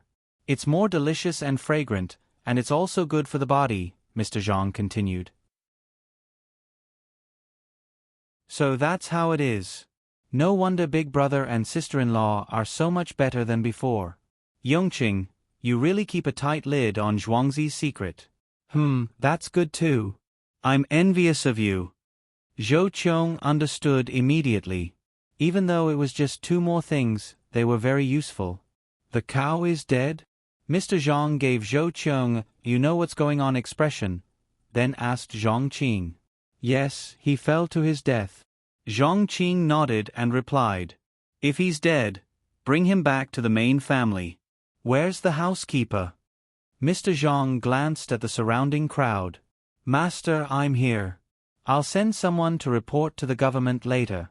According to the new rules of the main family, Zhang Qing's child is not yet 15 years old, so he's considered underage. This time, his arm was broken. The main family will take out 20 gene of bones and other things to help the child recover. All the medical fees will be paid by the main family. Steward Zhang also came. He stood out from the crowd and said to Mr. Zhang. Mr. Zhang nodded and looked at the child again. Send 1 gene of fried noodles here. Let the child eat it and get better soon." "Yes, master," the housekeeper answered, indicating that he had remembered it. "Brother Yongqing, are you going to bear all the losses by yourself?" Zhou Qiong was puzzled. Why did the main family take care of the cow that fell to its death? He also took care of the medical fees, plus the bones and other things. How could it be reasonable for the farmer to fall to his death? Now that everything was settled and the child was fine, Father Zhang was relieved. He smiled at Zhou Qiong and said, "He's such a young child, yet he doesn't know much. How old is he?" "It must be because other people don't herd cows there and the grass there is better. That's why he's herding the cows there." If he wanted to complain, he could only blame the master's family for not flattening that area earlier. He could have knocked down the area that was damaged by the water and made a gentle slope. Then, how could the child have broken his arm? Normally, you don't even dare to kill a cow. Now, you have beef to eat. Brother Miaron, you may not know, but Xiaobao and Cuckoo love to eat beef the most. Especially the tendons. I used a special method to make them. When I bite it, I don't feel it's hard at all. It's soft and fragrant. I'll peel off the cowhide and use it to make small jackets for them in winter. Let's go back. Zhou Qiong was deeply moved by Father Zhang's nonchalant attitude when he said yes. He could not blame the other party for setting up the seedling protection team. When they first met him, the master was in charge of everything. The only thing the farmer needed to do was to listen to the master's arrangements. He did not expect that the farm would have such a rule. It was very difficult to deal with the main family in this place. It was no different from a dream to bribe a farmer. From the time of the incident to the treatment, it was so far away. The main family took all the responsibility and even gave the bones to the child. It was easy to cross the river, but difficult to deal with Zhangjia Zhuangzi. After the matter was resolved, the surrounding farmers began to disperse. Some people even came over to comfort Zhang Qing. Zhang Qing didn't say any words of gratitude. When everyone left, he hugged his son and said with heartache, "Don't wander around in the future. I heard that there will be a school this year. I'll send you there and learn well. When you grow up, you have to help the main family. Don't do anything that will let the main family down. Otherwise, if I find out, I'll strangle you to death and pretend that I don't have a son like you. Dad, I know. It's a pity that the cow is gone. Dad, when the bones are sent here, let Mom eat them. Mom may give me a younger brother or sister again. Let them grow strong. The child touched the part of his arm that was already in a plaster cast and said to his father. It was the first time he used this thing. He said that it was made by the main family. It was better to break apart than to just stick it out. Zhang Qing held his son in his arms and said, "It doesn't matter if it's a younger brother or sister. When you're born, the main family will give you things and take care of you. When you go to school, don't come home if you can't learn." Dad, I got it. I'll definitely study hard and help Master do big things. It'll be even better when I become an official. At that time, I'll see who dares to find fault with Master. The child said with a serious face. Father Zhang brought Zhou Qiong over to take a look and returned to the courtyard. It seemed that he was preparing to send Zhou Qiong and the others away. Zhou Qiong was anxious. He still wanted to ask for some advice. If he left like this, it would be difficult to find another opportunity. Therefore, he said to Father Zhang, "Brother Yongqing, when it's time for the imperial examination, don't worry. I'll definitely find a good person for you. Who does Brother Yongqing think is suitable?" "This? I don't know. I hope Brother Miao Ran can give me a few pointers." Father Zhang wanted to take the imperial examination so that he could bring glory to his family. He didn't know much about this kind of thing, so he could only ask others. Brother Yongqing is joking. How can I not know? If Brother Yongqing really doesn't know, you can ask others. When the time comes, they can help me ask who the current wind and cloud belongs to. Zhou Qiong naturally didn't believe Father Zhang's words. He thought to himself, "You have 2 experts in your family. How can I not tell you such a small thing?" Father Zhang looked at Zhou Qiong in a daze for a few breaths of time before saying, "Since Brother Miao Ran asked, let me think of a way." In truth, he didn't know what to do. Madam didn't tell him this kind of thing, so his face revealed an anxious expression. At this time, Erniu, who shouldn't be here, suddenly entered the hall. "Master, this little one has an important matter." Erniu looked at the 3 people in the hall and said to the master. No matter how stupid Father Zhang was, he knew that Erniu's words couldn't be said to others. He put down the teacup and looked at Erniu. At this time, Erniu was clever. He walked to the master's side and whispered a few words. Then, he smiled at Zhou Qiong and Zhou Shihu and turned to leave. After Erniu left for a while, Father Zhang was still in a daze. It wasn't until a servant came to pour tea that he picked up the cup and took a sip. He said to Zhou Qiong, "Brother Miao Ran, you must remember the matters of the previous dynasty. You must not associate with women. It's better to stay away from anything related to women. Not only the princess, but also the other ministers. Otherwise, it won't be a good sign." "Brother Yongqing, are you talking about being under one person?" Zhou Qiong wasn't stupid. When he heard this, he connected the dots and understood what it meant. He quickly asked, "I don't know what Brother Miao Ran is talking about. Anyway, it's just a sentence. Whether we listen or not is not up to us." Father Zhang's words didn't mean to admit anything. This was also part of what Erniu said when he came over. It felt a little unfathomable. In fact, even he didn't know what it was. He just said it according to what he said. When Zhou Qiong heard these words, he thought a lot. He summed up what Father Zhang said and found that he couldn't rely on the people he wanted to rely on now. All of this was because of a servant's whisper. Others might think that the servant came over to say something, but Zhou Qiong thought that the 2 masters didn't want to see him in a difficult position, so they helped him. The more he thought about it, the more scared he felt. What a powerful person. He just asked, and the other side knew what he was asking and sent someone to inform him in advance. No wonder County Magistrate Qing always wanted to be the disciple of this person. With such a person behind the scenes, it really saved a lot of trouble. However, Just this sentence only told him to stay away from the person, but not to get close to the person. This won't do. If he didn't ask clearly, wouldn't he waste his efforts if he didn't do well in the future?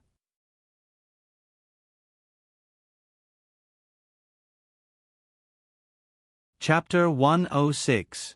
Well, I don't know if Brother Yongqing knows more. Oh, I don't know. It's just a guess. Just a guess. At this moment, Zhou Qiong had already confirmed that there was indeed an expert in the Zhang family's farmstead. Otherwise, it would be impossible for the two farmsteads to be in such a state. However, that expert did not seem to be willing to meet with them. He only sent a servant over to inform them. In order to obtain more information, he could only continue to speak to Father Zhang, hoping to find out what the imperial court was doing through him. If it wasn't for the fact that he had come here with this intention and had seen many unbelievable things, he definitely wouldn't have believed it so easily. Just as he asked, the master of the Zhang family happened to send someone to tell the master of the Zhang family what he wanted to know. This was too much of a coincidence. Zhou Qiong would rather believe that it was arranged deliberately than think that it was a coincidence. Others might not understand the meaning of this, but he understood. Don't have anything to do with a woman. It was not a good sign. What was it? It was obviously a Yao character. She mentioned a woman and then a princess. This meant that this person's status was not low. Who else was a woman? Besides Wu Mainyang, there was only Princess Taiping. Both of them were important figures. Then the person they were talking about must be an important figure. At this time, if not the emperor, who else was important? Prime Minister Yu. What was his surname? His surname was Yao. A woman. It was not a good sign. Together, it was the Prime Minister. Could it be that they were telling him that the Prime Minister might not make it and that he should stay away? Zhou Qiong was able to figure this out in a short amount of time. He wanted to know more about this, so he continued to ask. Father Zhang didn't even understand what Erniu said just now. He just said the original words. How could he say anything else? For a moment, he didn't know how to answer. Zhou Qiong naturally knew that Father Zhang didn't say anything at all. His purpose was to get someone to go to the place where the two masters were and talk to them. However, before he could continue to think of a way to get Father Zhang to ask, Erniu, who had just come over, came over again. He also whispered a few words into Father Zhang's ear. After Ernia left, Father Zhang calmed down a little and said to Zhou Qiong, Brother Miao Ran, there's no need to rush to know some things. As the saying goes, even if empty Tai collapses in front of you, your expression won't change. Brother Yongqing is right. That should be the case. How could Zhou Qiong have the leisure to do that at this moment? Whether or not Mount Tai was Mount Tai did not matter to him. What he wanted to know now was who his future backer would be. No matter how tall or majestic Mount Tai was, it could not compare to a good backer. That's right. It's great that Brother Miaoran can think this way. As the saying goes, one is hot and one is warm in Lingnan. If one were to ask who was sitting in the East Ridge, there would be a cover and a wood king by the side. As long as Brother Miaoran remembers this, it's fine. Father Zhang repeated what Erniu had just said without changing a single word. Ah! What's the saying? Zhou Qiong didn't understand. He sat there and muttered a few words. Then, he stopped talking and frowned. Beside him, Zhou Shihu didn't dare to disturb him. He smiled at Father Zhang and waited there. Zhou Qiong felt like his head was going to explode. He really couldn't understand the meaning of those 4 sentences. If it was someone else who said those words, he wouldn't care. However, it was the servant who said those words.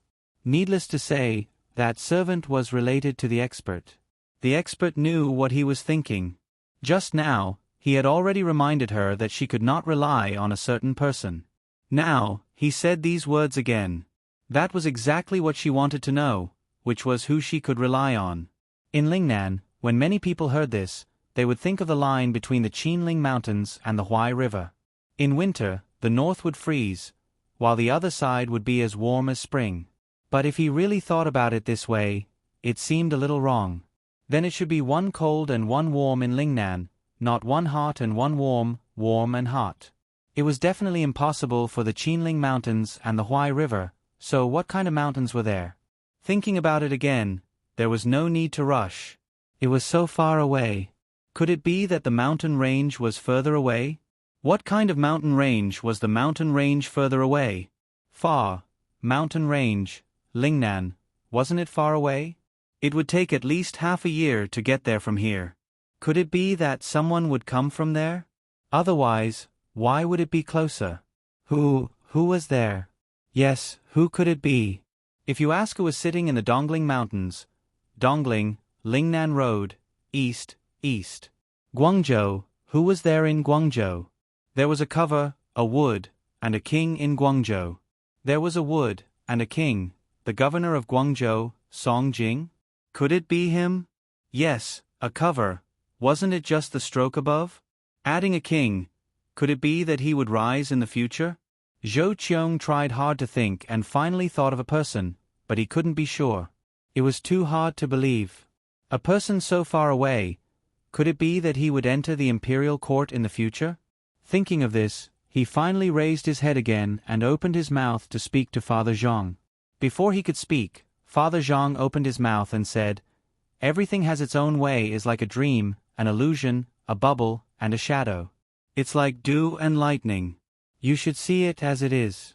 Brother Miaoran, since your name is Miaoran, I believe you must know this." When Father Zhang said it, he felt that it was not reliable. It was a mess and he didn't explain it clearly. How could people guess it? But he had to say it. When Zhou Qiong heard this, he had a different feeling. It seemed that the two masters had even calculated his reaction. They obviously didn't want to say too much to him, so they used a Buddhist saying to answer him. Yes, they had already told him a lot, so he couldn't continue to ask. Could it be that he had to ask them to tell him the details in front of them? If that was the case, then the masters were not hidden masters, but aides. It was impossible for ordinary people to get these words in their lifetime. He couldn't be too greedy. Thinking of this, Zhou Qiong finally smiled and said to Father Zhang, "Brother Yongqing, you're right. I understand these words and won't ask anything else." Sigh.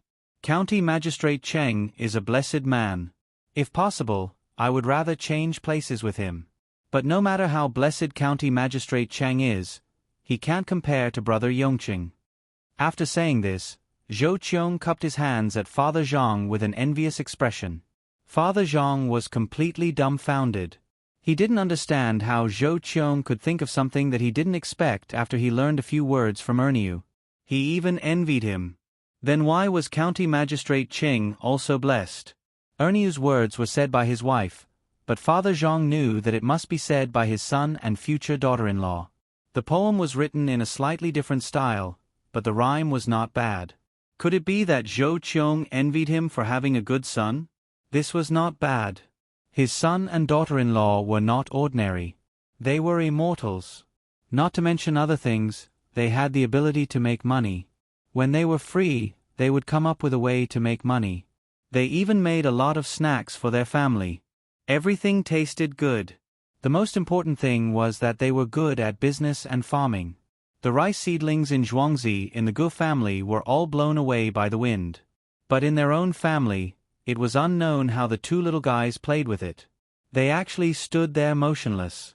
If they took the seeds and played with them for a few days, the seedlings would be different. In addition to these, there was also the good thing about learning. After explaining it once and asking the two children a few questions, even if they learned it, not only would they be able to answer it in examination, they would also be able to comprehend it by analogy. However, these things were only known by the people in the inner courtyard. Others didn't know, so how did Zhou Qiong know? Brother Yongqing, what are you thinking about? Are you still not satisfied? With those two looking after you, Yongqing can rest assured in the next imperial examination. When the time comes, I will help you. It will be the icing on the cake. Before Father Zhang could figure it out, Zhou Qiong called out to him. Only then did Father Zhang come back to his senses. He smiled and said, "Thank you, Brother Miaoran, for your kind words. If I really become an official, I will have to thank you properly. You don't have to thank me. Just thank the two masters behind you. Brother Yongqing may not know, but County Magistrate Cheng is coming to acknowledge you as his teacher. With those two masters around, what else do you have to worry about? Zhou Qiong didn't know what Father Zhang was thinking, so he continued to speak. Mr. Zhang didn't know whether to laugh or cry. What kind of expert was this? Wasn't it his son and daughter-in-law? With just a few words, a sixth-rank official actually became like this. He didn't know what the two children had done to make the county magistrate want to be apprenticed to a master. He wondered if this Si Tsong Army adjunct Zhou would still say this after he knew what this expert looked like. Father Zhang naturally wouldn't sell his son out. He pretended not to know and said, "What masters? Brother Miaron, you must be joking. They are all ordinary people." Yes, ordinary people, they are all ordinary people. I was wrong. There are no masters. Ordinary people are good. When the restaurant is built, I will come again. I hope to see ordinary people. I will be satisfied with just one meeting. Zhou Qiong misunderstood and thought that Father Zhang was deliberately hiding something and didn't want to say it out loud. He was afraid of offending the masters, so he also echoed. After saying these words, he began to talk about other things with Father Zhang. He said whatever he could think of. It didn't matter whether it was right or wrong in the end. As long as he said it, it was fine. After flattering each other, the day passed. Of course, there was good wine and good food for lunch and dinner. Early the next morning, Zhou Qiong couldn't wait to leave.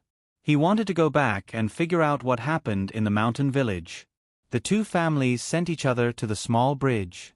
After greeting each other, Zhou Qiong went back on his way. The people here also went back home. Everyone was busy with their own things. Only Father Zhang wanted to read a book. When he sat down in the study, he couldn't continue reading. He held the book in his hand. The more he read, the more confused he became. In the end, he reluctantly put it down and opened the window. Seeing the warm red sun outside, he thought of something. Someone, call Xiao Bao and Cuckoo. Get some snacks and send them to the study. Father Zhang couldn't control himself. He had to ask someone to call the two children and get some food. When the time came, he would be able to coax the two little guys.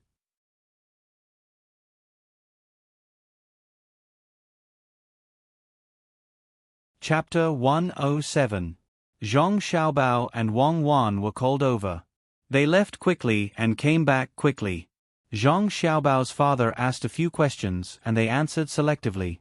They did not say anything substantial, mainly because Zhong Xiaobao was afraid that his father would be thinking about other things all day long and would not have the energy to study. Even if they wanted to find someone for the imperial examination, they would need to have the ability and knowledge to do so. The snacks were also brought back. Those were the snacks that the two of them made themselves.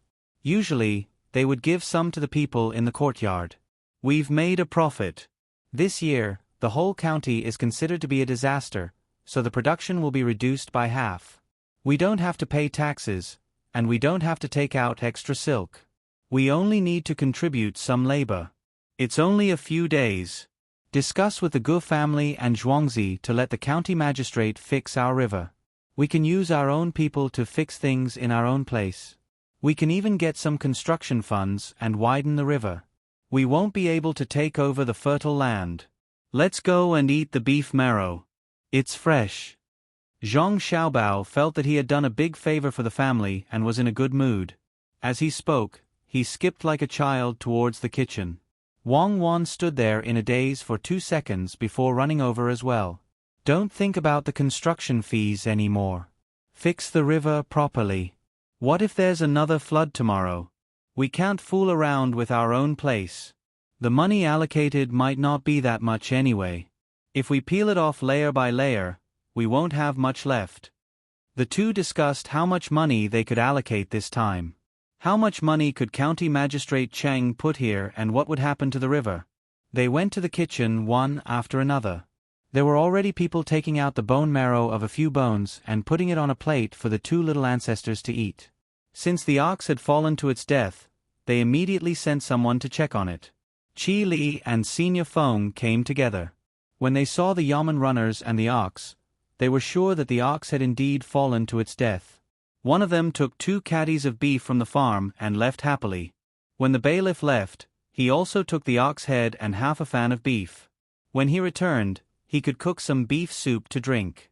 Knowing that his wife was pregnant, he also gave him half a hoof of ox tendon. He told him to take it back to eat.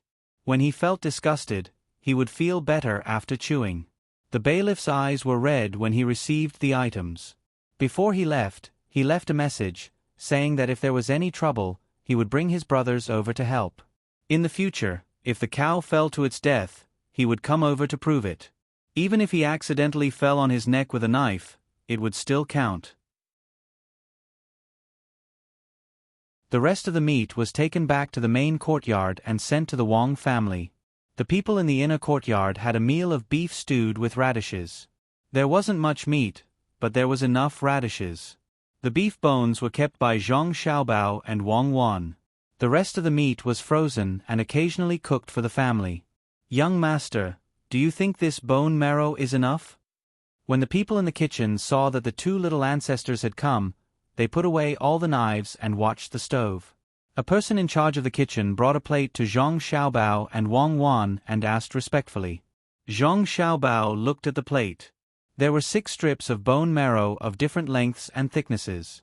He nodded and said, "Well, okay, it's enough. It's enough for Cuckoo and me.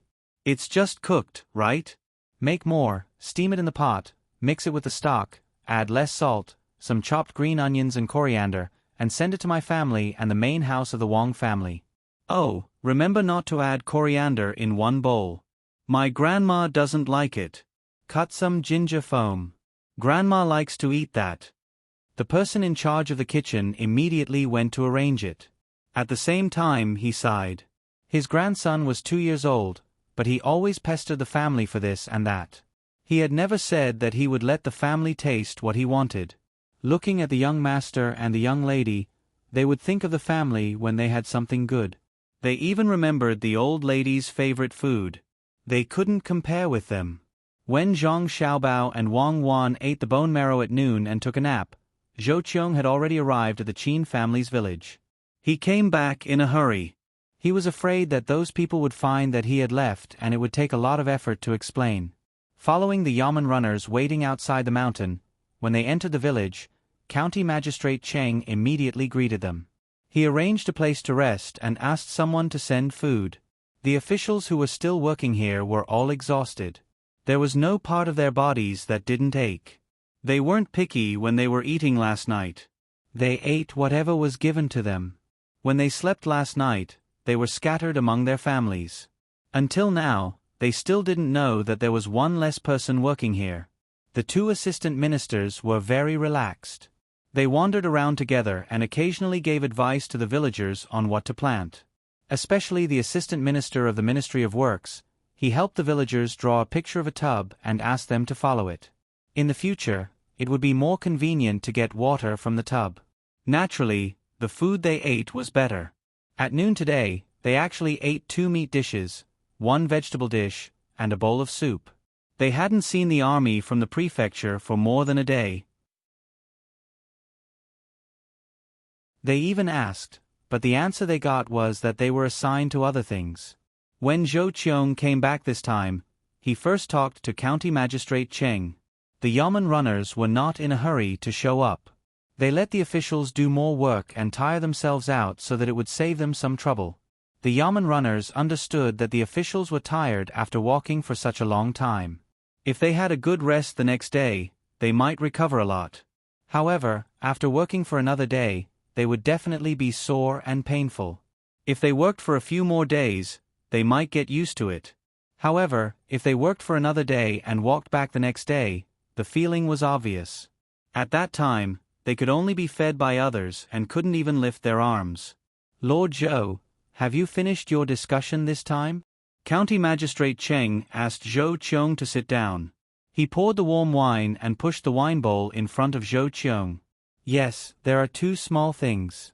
One is about Xiaohu's business. I don't care about this, Xiaohu just has to do it. The other is that they want to build a restaurant on the river. When there is no water, we can go and take a look and help out. For the last thing, I need County Magistrate Cheng's help." Zhou Qiong was indeed tired and thirsty. After saying these words, he raised the bowl and drank it. He let out a long breath and felt comfortable. County Magistrate Cheng helped to pour the wine again and asked, "What do you want me to help with? Is it about the disaster this year? This is a small matter. Our county is indeed suffering. It's not about this. I want you to go with them in summer or autumn. Maybe to the east of Taihang Mountain or to the south of Hunan. The drought in those two places is worse than here. There may also be a locust plague. Zhongjia Zhuangzi has prepared a lot of food and some chickens and ducks are waiting to be sent to eat the locusts. In this way, the Baihu's food will be saved. When the time comes, you will get a medal, and so will I. You have won a lot of praise for the two auspicious signs, the curved plow, and your actions during the new year. However, it's still not enough to arrange a good position. If you go with them this time, your political achievements will be enough. Maybe you will get a higher rank than me," Zhou Qiong said enviously. Now he was helping County Magistrate Cheng. When the time came, Zhongjia Zhuangzi's people would also help him. In fact, they had done him a big favor last night. It turned out that the position of Prime Minister was changed. If it was someone else who said this, he would not believe it. However, he had to remember this in his heart when he saw what the two masters had done. County Magistrate Cheng understood as soon as he heard this. So this was the plan of the other side. No wonder they asked him to help delay until the summer and autumn season. This was a great contribution.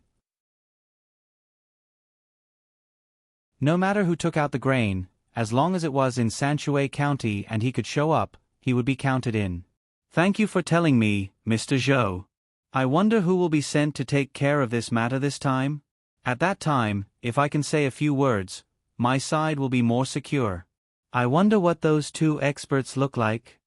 County Magistrate Cheng was envious of Zhou Qiong now. It was an opportunity for him to meet the two masters.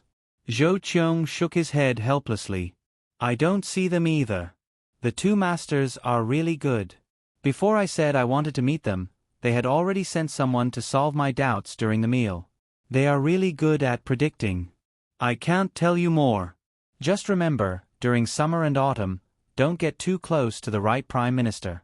Just be a good official." "So, that Yao is going to retire?" County Magistrate Cheng was shocked. He could not understand. Now that the person could still be trusted by the higher-ups, why would he come down? He had doubts in his heart.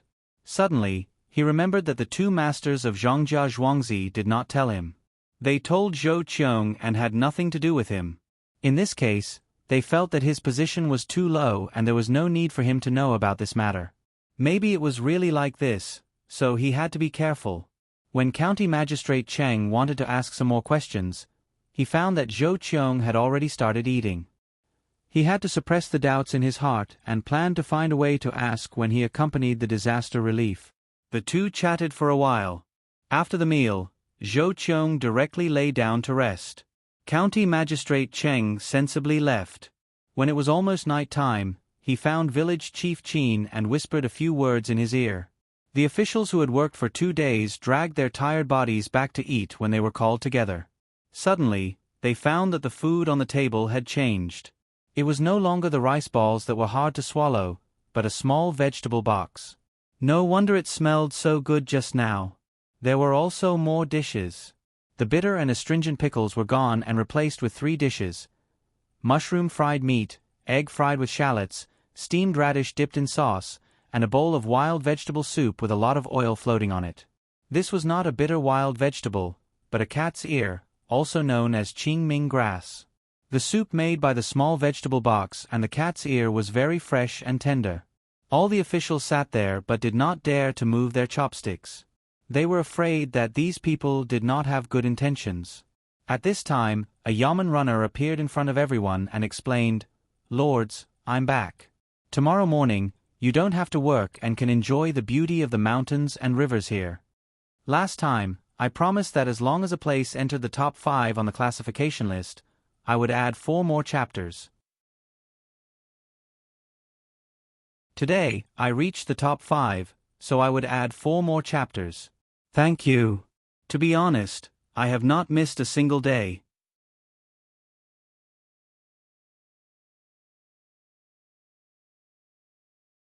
Chapter 108. When the officials saw the bailiff and heard his words, they were so moved that they almost cried. It was not easy. They finally got through it. When they looked at the food in front of them, they felt that this food should be in heaven and not in the mortal world. When they took a bite, it was so delicious. Some of the officials were so moved by the spicy taste of the vegetables that they cried. They looked at the bailiff who was waiting for orders. It was as if they had seen their parents. The bailiff saw that everyone's expressions were a little strange and their emotions were not so stable. He had no choice but to ask again, "My lords, what should we do tomorrow? Should we go on a boat or enjoy the scenery? I just want to ask, can we go back?"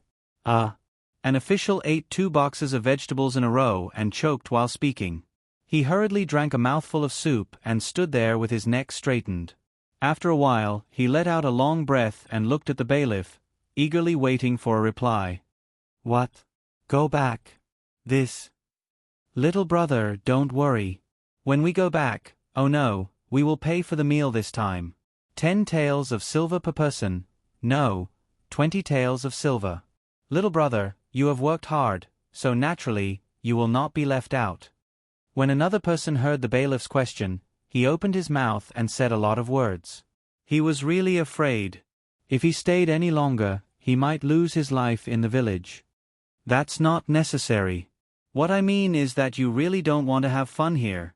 Under the night sky, the crescent moon is in the sky, the water is clear, and the breeze is gentle. My lords, please take your time and think of more interesting things. The bailiff did not expect that his words would cause such a big reaction. All the officials put down their chopsticks and listened attentively.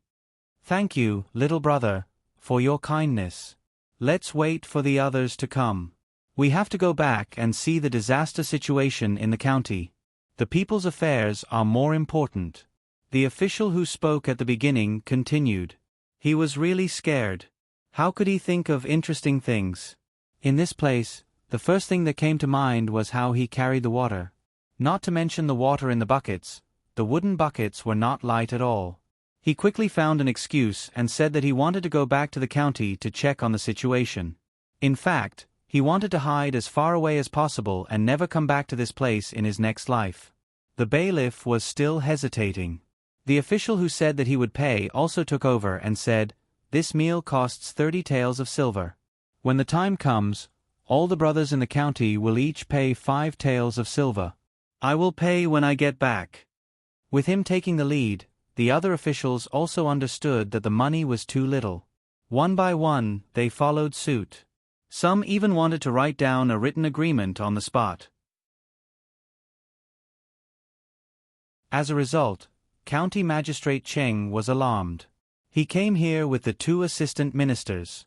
When he heard that the officials were willing to spend more money to pay for the meal, he smiled and said, "Your Excellencies, I know that you are not only willing to pay for a few meals, but also to help Sanshui County survive the drought. This time, I thank you on behalf of the people of Sanshui County." With these words and the presence of the 2 assistant ministers, the officials did not dare to go back on their words. As long as County Magistrate Cheng wrote a memorial, it would not be as simple as breaking the rules and coming out to play. One by one, they calculated how much money they would have to pay. They did not know, but they regretted it once they calculated, especially the one who spoke first. At this time, he was being stared at by the others. It was fine to pay 30 taels of silver for the meal. After all, it was already in their stomachs. But what about 5 taels of silver for each bailiff? How many bailiffs were there in Sanshui County? With the presence of the 2 superiors, these officials could only agree once more. Then, they began to eat the food on the table with all their might, hating that they could not eat all the money back. They also drank bowl after bowl of soup. County Magistrate Cheng did not disturb them. He turned around and left to eat his own food. His food was better, especially the small root vegetable box. Other people's boxes might contain some garlic, but his was full of tender small root vegetables. Some villagers even specially marinated some good small root vegetables with salt. When eaten, it could be said to be fresh and delicious. While these people were eating, Zhang Xiaobao and Wang Wan were also eating. They seemed to have thought of the same thing. They also made a small root vegetable box and cat ear soup. The only difference was that other people's small root vegetable box only had small root vegetables and eggs, but Zhang Xiaobao and Wang Wan had shrimp meat in their soup. 3-inch long prawns were used in some restaurants to cook whole prawns. Zhang Xiaobao and Wang Wan had the prawns chopped up and wrapped in a box. The small root cabbage also needed to be soaked in water for a while so that it wouldn't be as spicy. Picking out the tender small root cabbage wouldn't cause any irritation. Delicious. Really delicious. The small root vegetables and cat ear soup taste so good together, especially the spicy taste of the small root vegetables in the mouth. When you drink a mouthful of the soup, the cat ears are actually really fluffy. When you eat it, there is an earthy taste in the mouth and a little numb in the tongue. I have never eaten it before. Wang Wan took a bite of the small box specially made for her and Zhang Xiaobao. After drinking a mouthful of soup, she squinted her long eyelashes and said happily, "Yes, I always ate it when I was young." There were rivers and mountains behind the orphanage. Grandpa took me there to dig for cat ears and pick small root vegetables. We could also meet the mountain red in the mountains. When we came back, we would cook it. Usually, it was made into boxes. There were less white flour and more corn flour. Then we would drink cat ear soup. Every time I ate it, I felt the happiest time. At that time we were poor. Few people gave us money. When they came, they would only give us some fruit. My brothers, sisters, brothers, and sisters had to wear clothes. We thought that only the poor would eat it. Later, when we grew up, we found that it was actually more expensive than normal food. Don't you think it's funny? When I finally went there, I heard that a kilogram of tender small root vegetables cost 14 yuan, and meat was only 9 yuan.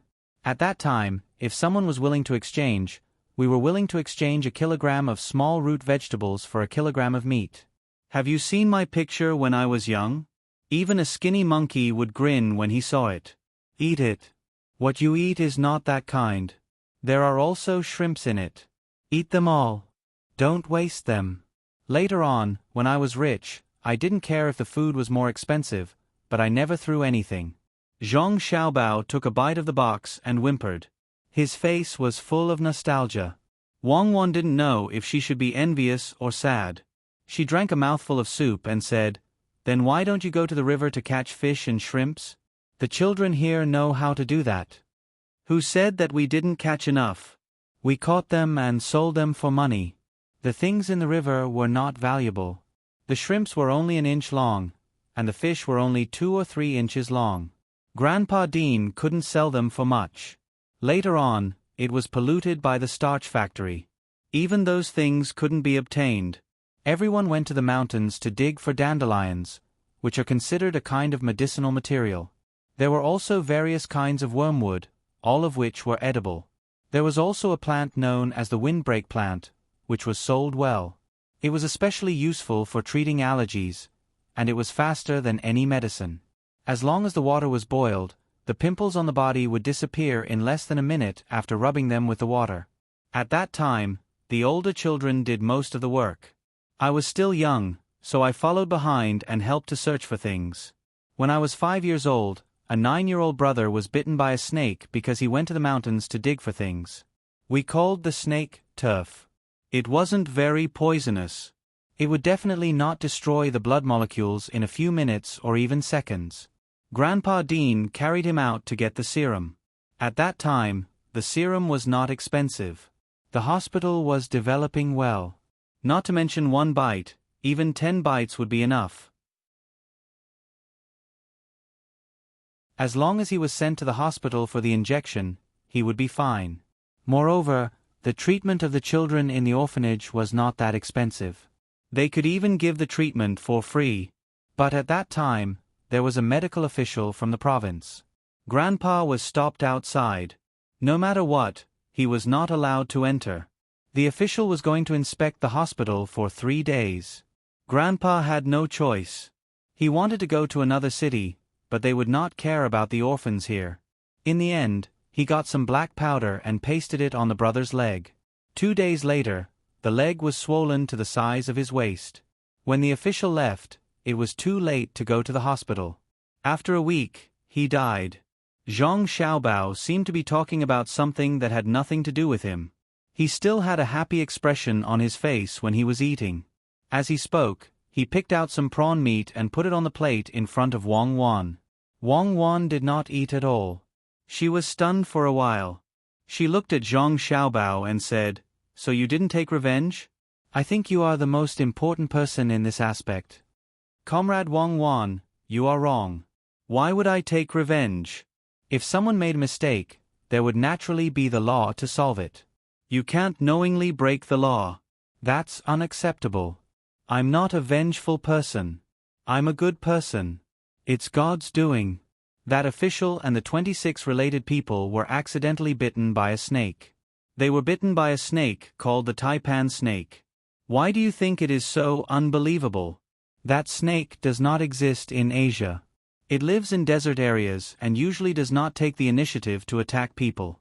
Do you think it is a tourist? Otherwise, it could have been smuggled by someone. It is very possible. Didn't that person know that he only had a few minutes to react after being bitten by this snake? Those people died so miserably. Their blood was coagulated. This is really God's blessing. Good will be rewarded, evil will be punished. Do more good things. Zhang Xiaobao looked like he was bemoaning the state of the universe and pitying the fate of mankind. He picked up a slightly older cat ear from Wang Wan's soup bowl. The July 12th tragedy. A hospital's director, deputy director, and a high-ranking official were all bitten to death by the taipan snake. Before they died, they knew that the snake was poisonous and called for help. When they died, they had a hopeless look on their faces. No clues could be found. So it was all done by you? Just because a child died in the orphanage? Wang Wan looked at Zhang Xiaobao and felt a little scared. It was not me. You don't have any evidence to prove that their idea was bad, really.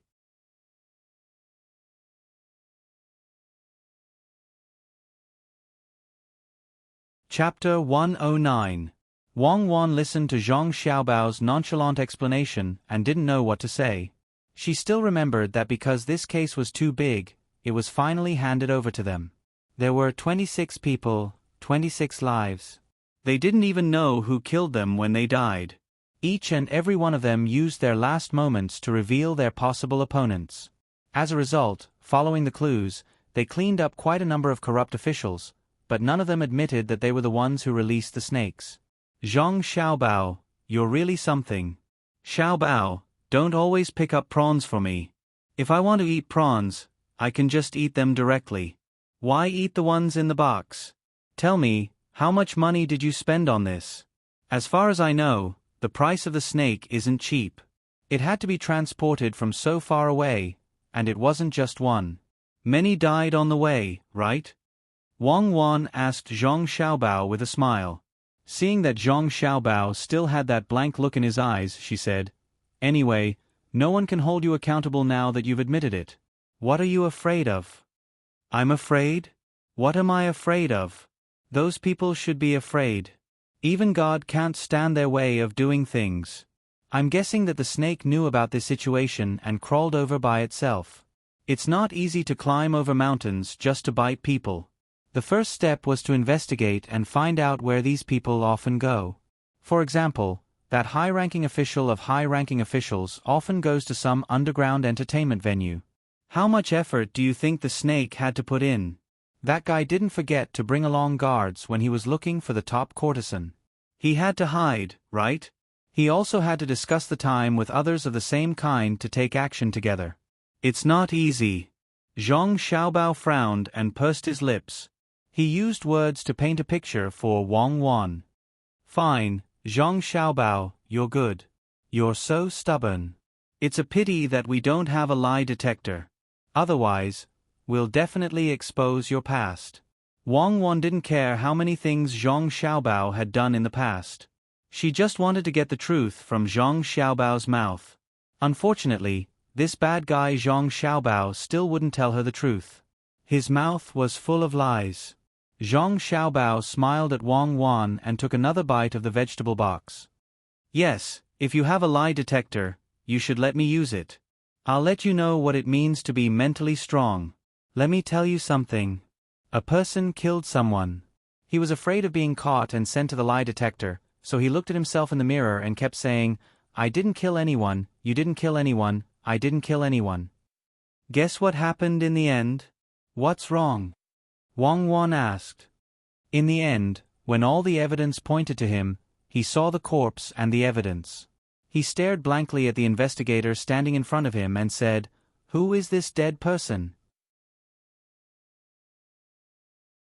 Did I kill him? I didn't kill anyone. Did you make a mistake?"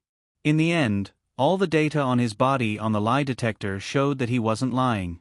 In the end, the doctor determined that he was in an unconscious state when he killed the person. Zhang Xiaobao picked up a piece of beef and put it in his mouth. He chewed vigorously as he spoke to Wang Wan. After Wang Wan heard this, she was stunned and didn't know what to say. It was indeed as Zhang Xiaobao said. When a person hypnotized themselves, they wouldn't be able to get any information from their physiological reactions unless they knew their psychological weakness. These people weren't scary. As long as you wanted to find their psychological weakness, you would definitely be able to find it. After all, he used hypnosis. The truly scary ones were people like Zhang Xiaobao. He understood people's psychological activities and physical reactions. He could hypnotize himself at any time and make his body synchronize. Not to mention anything else, when she wanted to rest and enter deep sleep together with him, she had tried it before. The fastest she could do was 3 minutes and 20 seconds, but Zhang Xiaobao, who was lying next to her, only needed 26 seconds to complete it. He was hypnotizing himself. If he could use some tools, hypnotizing others seemed to be the same speed. Thinking of this, Wang Wan felt that since she already knew the truth, she didn't care if he admitted it personally, so she said, "Can you teach me this method of yours? I don't want to fall asleep so quickly." "It can't be taught. When I first learned it, I needed 5 minutes. Later on, I experienced so many things that I didn't care about honor and disgrace anymore. That's why I was able to shorten the time bit by bit. Every time I suffered a loss, every time I failed, and every time I was humiliated, I found that nothing could sway me. This is a kind of self-adjustment psychology. If you suffer a big loss when you're not 20 years old, then you can live to 30 years old. You have 10 years to adjust. If I suffer a loss when I'm 50 years old and can live to 100 years old, then I have 50 years to adjust. Why do you think that you will lose your life tomorrow when you suffer a loss today? At that time, you will find that honor and disgrace aren't so important. Existence is the only thing. Then, go to sleep." As Zhang Xiaobao spoke, he picked up a box with his chopsticks and stared at it. This made Wang Wan also look at it. When Zhang Xiaobao finished speaking, Wang Wan yawned, shook her head, and reached out to pinch Zhang Xiaobao. "Little guy, who do you think you are? You dare to hypnotize me? What are you thinking? Do you think I'm a free spirit? I'll let you scheme against me. I'll let you scheme against me. I'll strangle you to death. I miscalculated. I forgot the most important point of hypnosis. Don't use it on people who have strong beliefs in their hearts." Yes, you are a qualified warrior. Ba Wang Flower. Using this method in front of you is a kind of blasphemy, just like using a lie detector to deal with me. Zhang Xiaobao endured the pain of being pinched and pretended not to care. He directly put a box into his mouth and bit it hard. "Speak, why are you playing tricks on me?" Wang Wan said angrily. "It's just a practice. If I said that I wanted to take advantage of you, would you believe me?" Zhang Xiaobao replied truthfully. He really did think that way, and he didn't have any malicious intentions. "What are you thinking?" "Humph, I want to see if you can sleep at night. Be careful, the ground is too hard. You might break it if you fall." Wang Wan put on a straight face, and her hands were still moving in circles. However, Zhang Xiaobao could endure it, and he didn't move like a mountain. "You're scaring me. Separate. I want to separate. At night, I'll ask Pomegranate to tie me to the mat, the kind that is 1 inch thick. I have to bite it continuously." Zhang Xiaobao was really afraid of being tricked. This kind of threat was the most effective. Wang Wan looked at Zhang Xiaobao and suddenly laughed. She pushed the soup in front of him. "Eat your food. Don't think that you're the most powerful person in the world. Some people can't be controlled by you. I'll let you feel frustration and failure again. It's good for your growth. You have to thank me." "Thank you." Zhang Xiaobao put his head into the soup bowl and said in a muffled voice. The night was quiet. When others were sleeping, the officials in the Qin family's village couldn't stand the long night. That night, they found County Magistrate Cheng and asked to leave. After County Magistrate Cheng failed to persuade them several times, he had to follow their request. He led them to hurry on with the journey at night. It was better than when they came because there were torches to light. County Magistrate Cheng still chose the way he came. No matter what, he couldn't let people know that there was another way to get out of here faster. Otherwise, it would be troublesome. These people would hate him to death, even if he explained that he didn't know at that time. A group of people walked in the mountains with torches. At this time, there was no sound of the flute.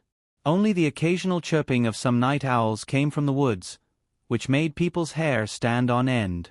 Even so, the group didn't stop. They were still moving. These officials were determined to leave this sad place as soon as possible.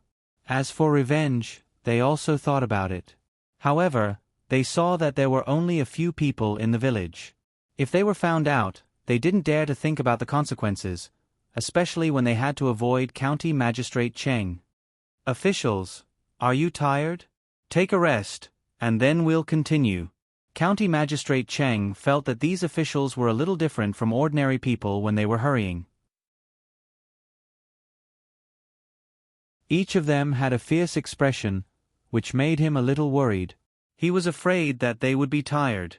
These officials heard County Magistrate Cheng's words, but none of them said a word.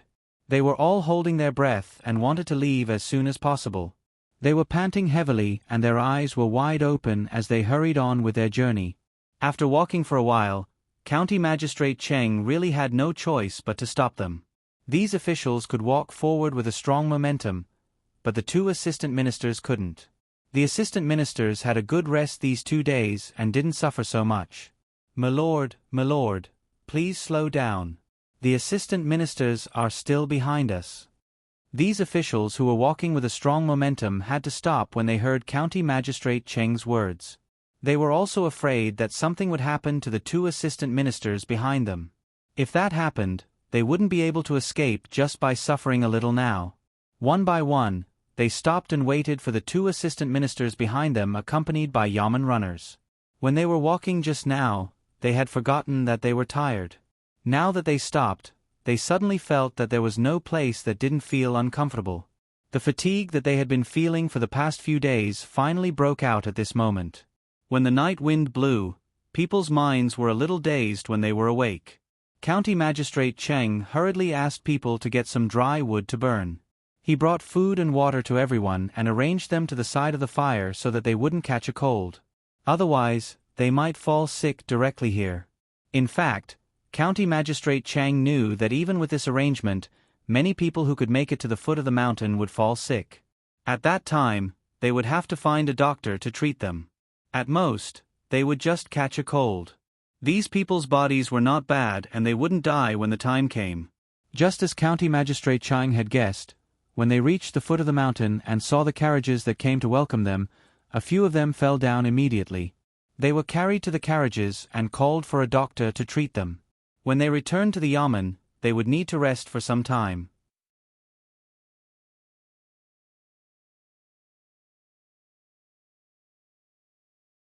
Chapter 110. In the middle of the night, County Magistrate Cheng settled everyone down and finally let out a sigh of relief. Now, he didn't have to worry about anyone causing trouble. When the 2 assistant ministers came this time, they said that they wanted to check something, but they were very honest. They didn't say much and didn't ask much. When they arranged for the officials to rest at night, the two assistant ministers told them not to worry and to take things slowly in the county. They already knew some things. There was indeed a drought, especially the assistant minister of the Ministry of Works. He even said that when they returned to the capital, he would submit a report and ask for more money. With the two assistant ministers' words, County Magistrate Tang took a hot bath and fell asleep under the massage of the servants. He had to maintain an energetic appearance every day, especially tomorrow morning. He heard from Zhou Qiong that Zhongjia Zhuangzi would send someone to give him 1,500 taels of silver. However, these taels of silver were not given for free. Otherwise, it would be embarrassing for the county magistrate. As an official of the imperial court, he actually needed the charity of a Zhuangzi.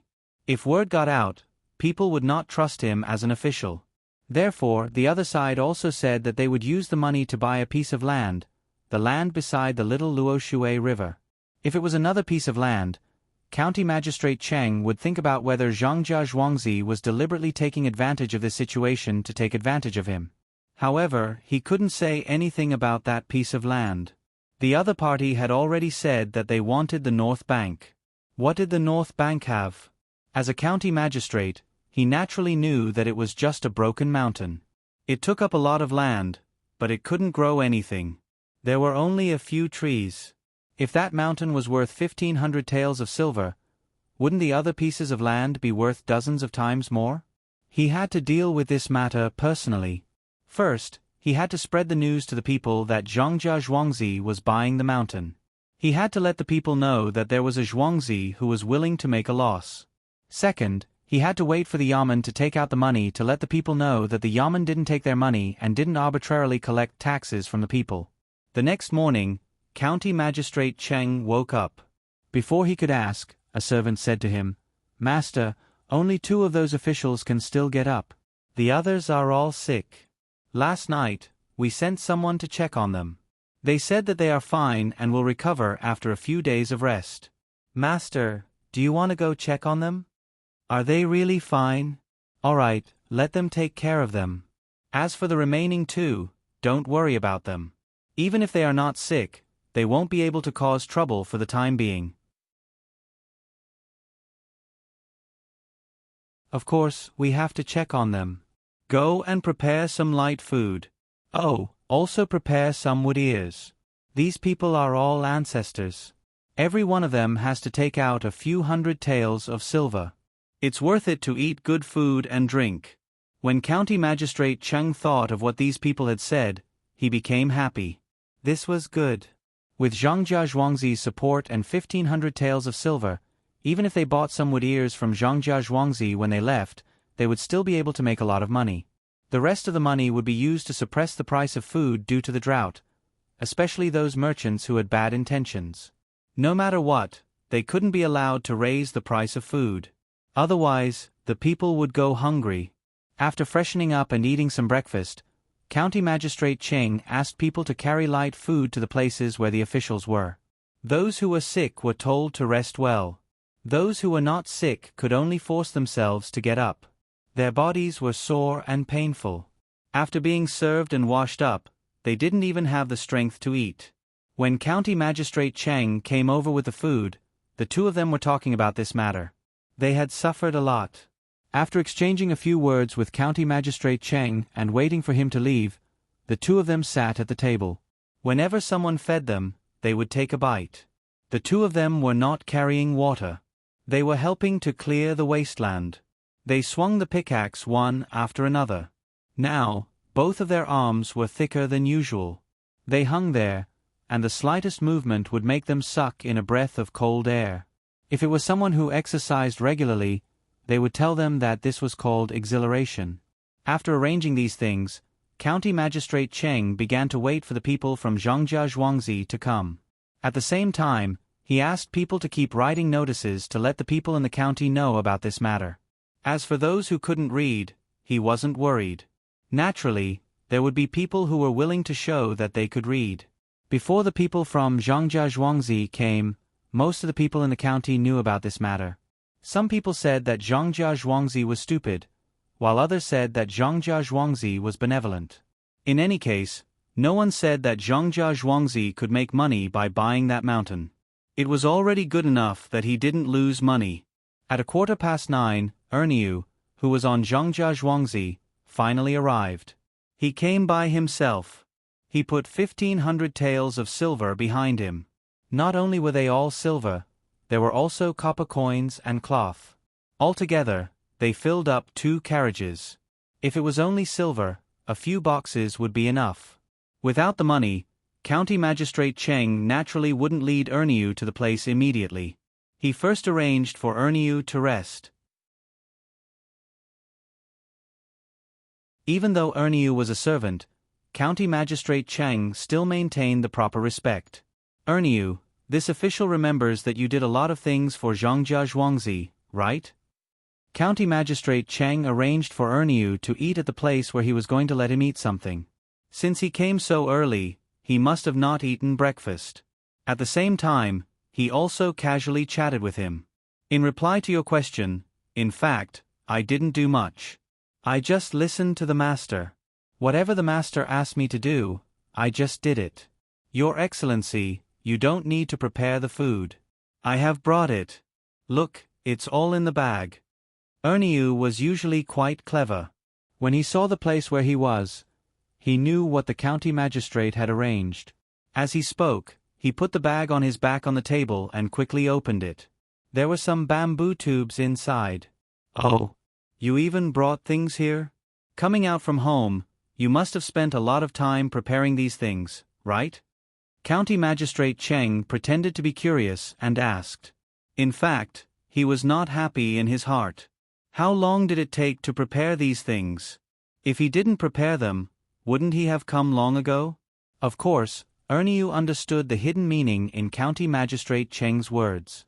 He smiled and explained, Your Excellency, you are wrong this time. These things I brought were not prepared at home. They were prepared by the master. I got up early and rushed here with these things. I didn't stop to rest at all. As he spoke, he opened the things one by one. There was a big bamboo tube with tofu pudding in it. He loved to eat this, so this was what was prepared for him. There were several smaller bamboo tubes with chives and slices of sliced beef. The smallest bamboo tube had garlic sauce in it. There was a torn oil paper bag next to it. There were 3 big white steamed buns, a pair of bamboo chopsticks, and a copper spoon. These things were his breakfast and utensils. He poured the steaming braised food into the tofu pudding, stirred it with a spoon, and put in some chives. It was ready to eat. Your Excellency, I am indeed hungry. I will eat first, Erniu said to County Magistrate Cheng apologetically and began to eat. County Magistrate Cheng was dumbfounded. There was sliced beef and garlic sauce. There were mushrooms, diced meat, wood ears, coriander, and plumeria in the braised food. Not to mention other things, this braised food could be exchanged for hundreds of bowls of tofu pudding. Looking at Erniu eating happily, County Magistrate Cheng swallowed his saliva and asked, Why is the master so good to you? Do you usually eat this? No, the food I usually eat is not very good, but not by much. I am going out for business. Your Excellency said that it is easy to stay at home, but difficult to go out. A poor family needs to be blessed. How can the food outside be better than the food at home? So, he brought it to me so that I can eat better outside. Erniu took a spoonful of tofu pudding, swallowed it, and replied to County Magistrate Cheng with a simple and honest smile on his face. However, County Magistrate Cheng did not smile at all. How could the master be so considerate to a servant?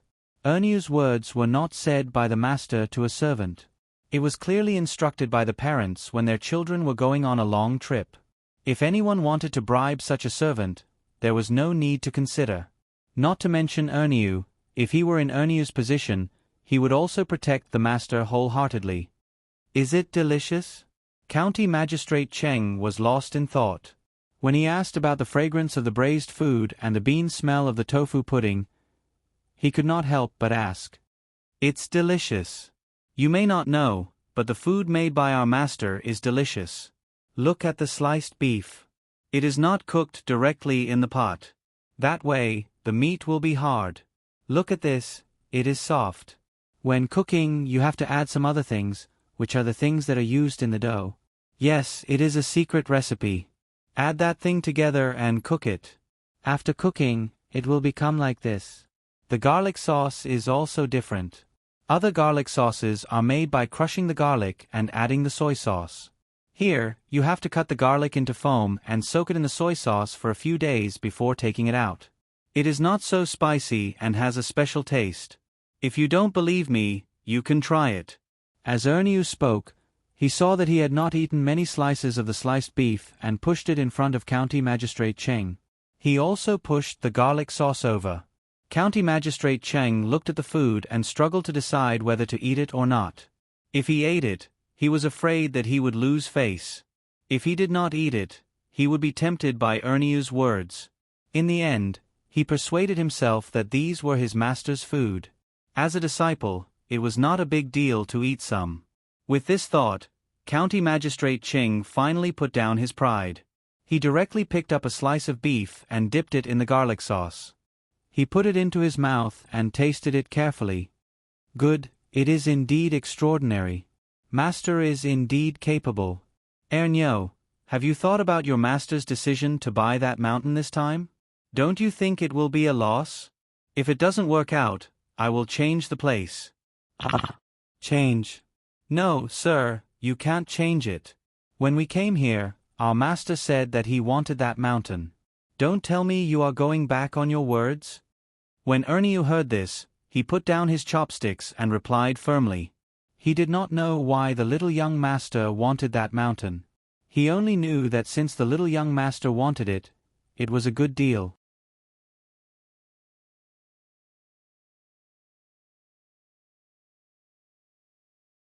Chapter 111. The sun hung in the sky and shone on the ground, taking away the remaining cold of spring. The green grass swayed back and forth against the flowers. Xiao Hong drove the big goose, Fluffy, and led a group of ducks and geese into the water to play. Sometimes, they would find a few small fish that they brought into the pond and compete with each other to eat. Every time a flock of geese flew over her head, she would raise her head and call out twice. The oval-shaped leaves of the locust tree rustled with the wind. The strings of small green beans hanging down from the branches seemed to be about to stretch out and bloom into small white flowers. The children on Zhuangzi all came outside to cut the grass that they were going to feed the livestock. They eagerly looked at the locust tree flowers that were about to bloom so that they could pick some to eat. The sweet locust tree flowers had a special taste, or they could go home and cook locust tree flowers for their masters to brew wine. The taste was a little worse than the elm tree flowers, but there were too many insects on the elm tree flowers, so the locust tree flowers couldn't be eaten too much. When they played together, the older children had to look after the younger children and find fun places to play. Under the lead of the older children, the younger children shouted and played, sprinkling the various places of Zhuangzi with laughter. After lunch, Zhang Xiaobao and Wang Wan drank a little more bone soup. They lay side by side on the chairs in the small courtyard that belonged to the two of them, basking in the sun. The noon sun cast short shadows of the two chairs on the ground. Pomegranate sprayed water on the wood ears, leaving only the two of them to enjoy this leisurely time. The toads will come out soon, right? After lying down for a while with closed eyes, the blanket covering her navel slid down a little. Wang Wan pulled the blanket up and closed her eyes again. Yes, it seems that we need to block the bottom of the small river in front of the door and let water in. If the soil is too hard, the hibernating toads won't be able to climb out. This year, let the children not catch toads so early. It's best to let all the toads go into the pond and the paddy field. The pond is always left open to give the toads more places to hibernate. When summer comes, the toads can be the staple food every day. Zhang Xiaobao put his arms behind his head, raised his legs, and shook them as he made up his mind. You still have fish in the paddy field. When the time comes, the toad eggs and small tadpoles will be eaten. Wang Wan was a little worried. Yes. There will be fewer toads in the paddy field and more in the pond. Those toads that can survive in the paddy field are either lucky or strong. After hibernation, the next generation will be stronger. That's the only thing we can do. Let's raise a few dogs this year. It's best if we have a litter of them so that they can fight together. Wang Wan thought of the dogs again. When Zhang Xiaobao heard that she wanted to raise a dog, he shivered and disagreed. I don't like dogs. I have to take care of them. I have to put more energy into these things and less energy in other aspects. Why don't you raise them yourself? There is a sandstone field next to the vegetable field. You can make a nest there. There are leftovers in the yard that can be fed. Don't even think about giving my dogs leftovers. There is salt and other seasonings. I want to choose the dogs myself. When they are young, I will feed them some milk and porridge. When they grow up, I will feed them grain, raw meat, and vegetables. I have so many chickens. I will feed them to the chicken rack. I will also train them myself. Wang Wan didn't care whether Zhang Xiaobao was willing to raise them with her or not. He was independent and couldn't be forced. It was fine as long as there was a place and food. Zhang Xiaobao opened his eyes and turned to look at Wang Wan. Are you going to raise a native dog like a police dog? Have you learned it?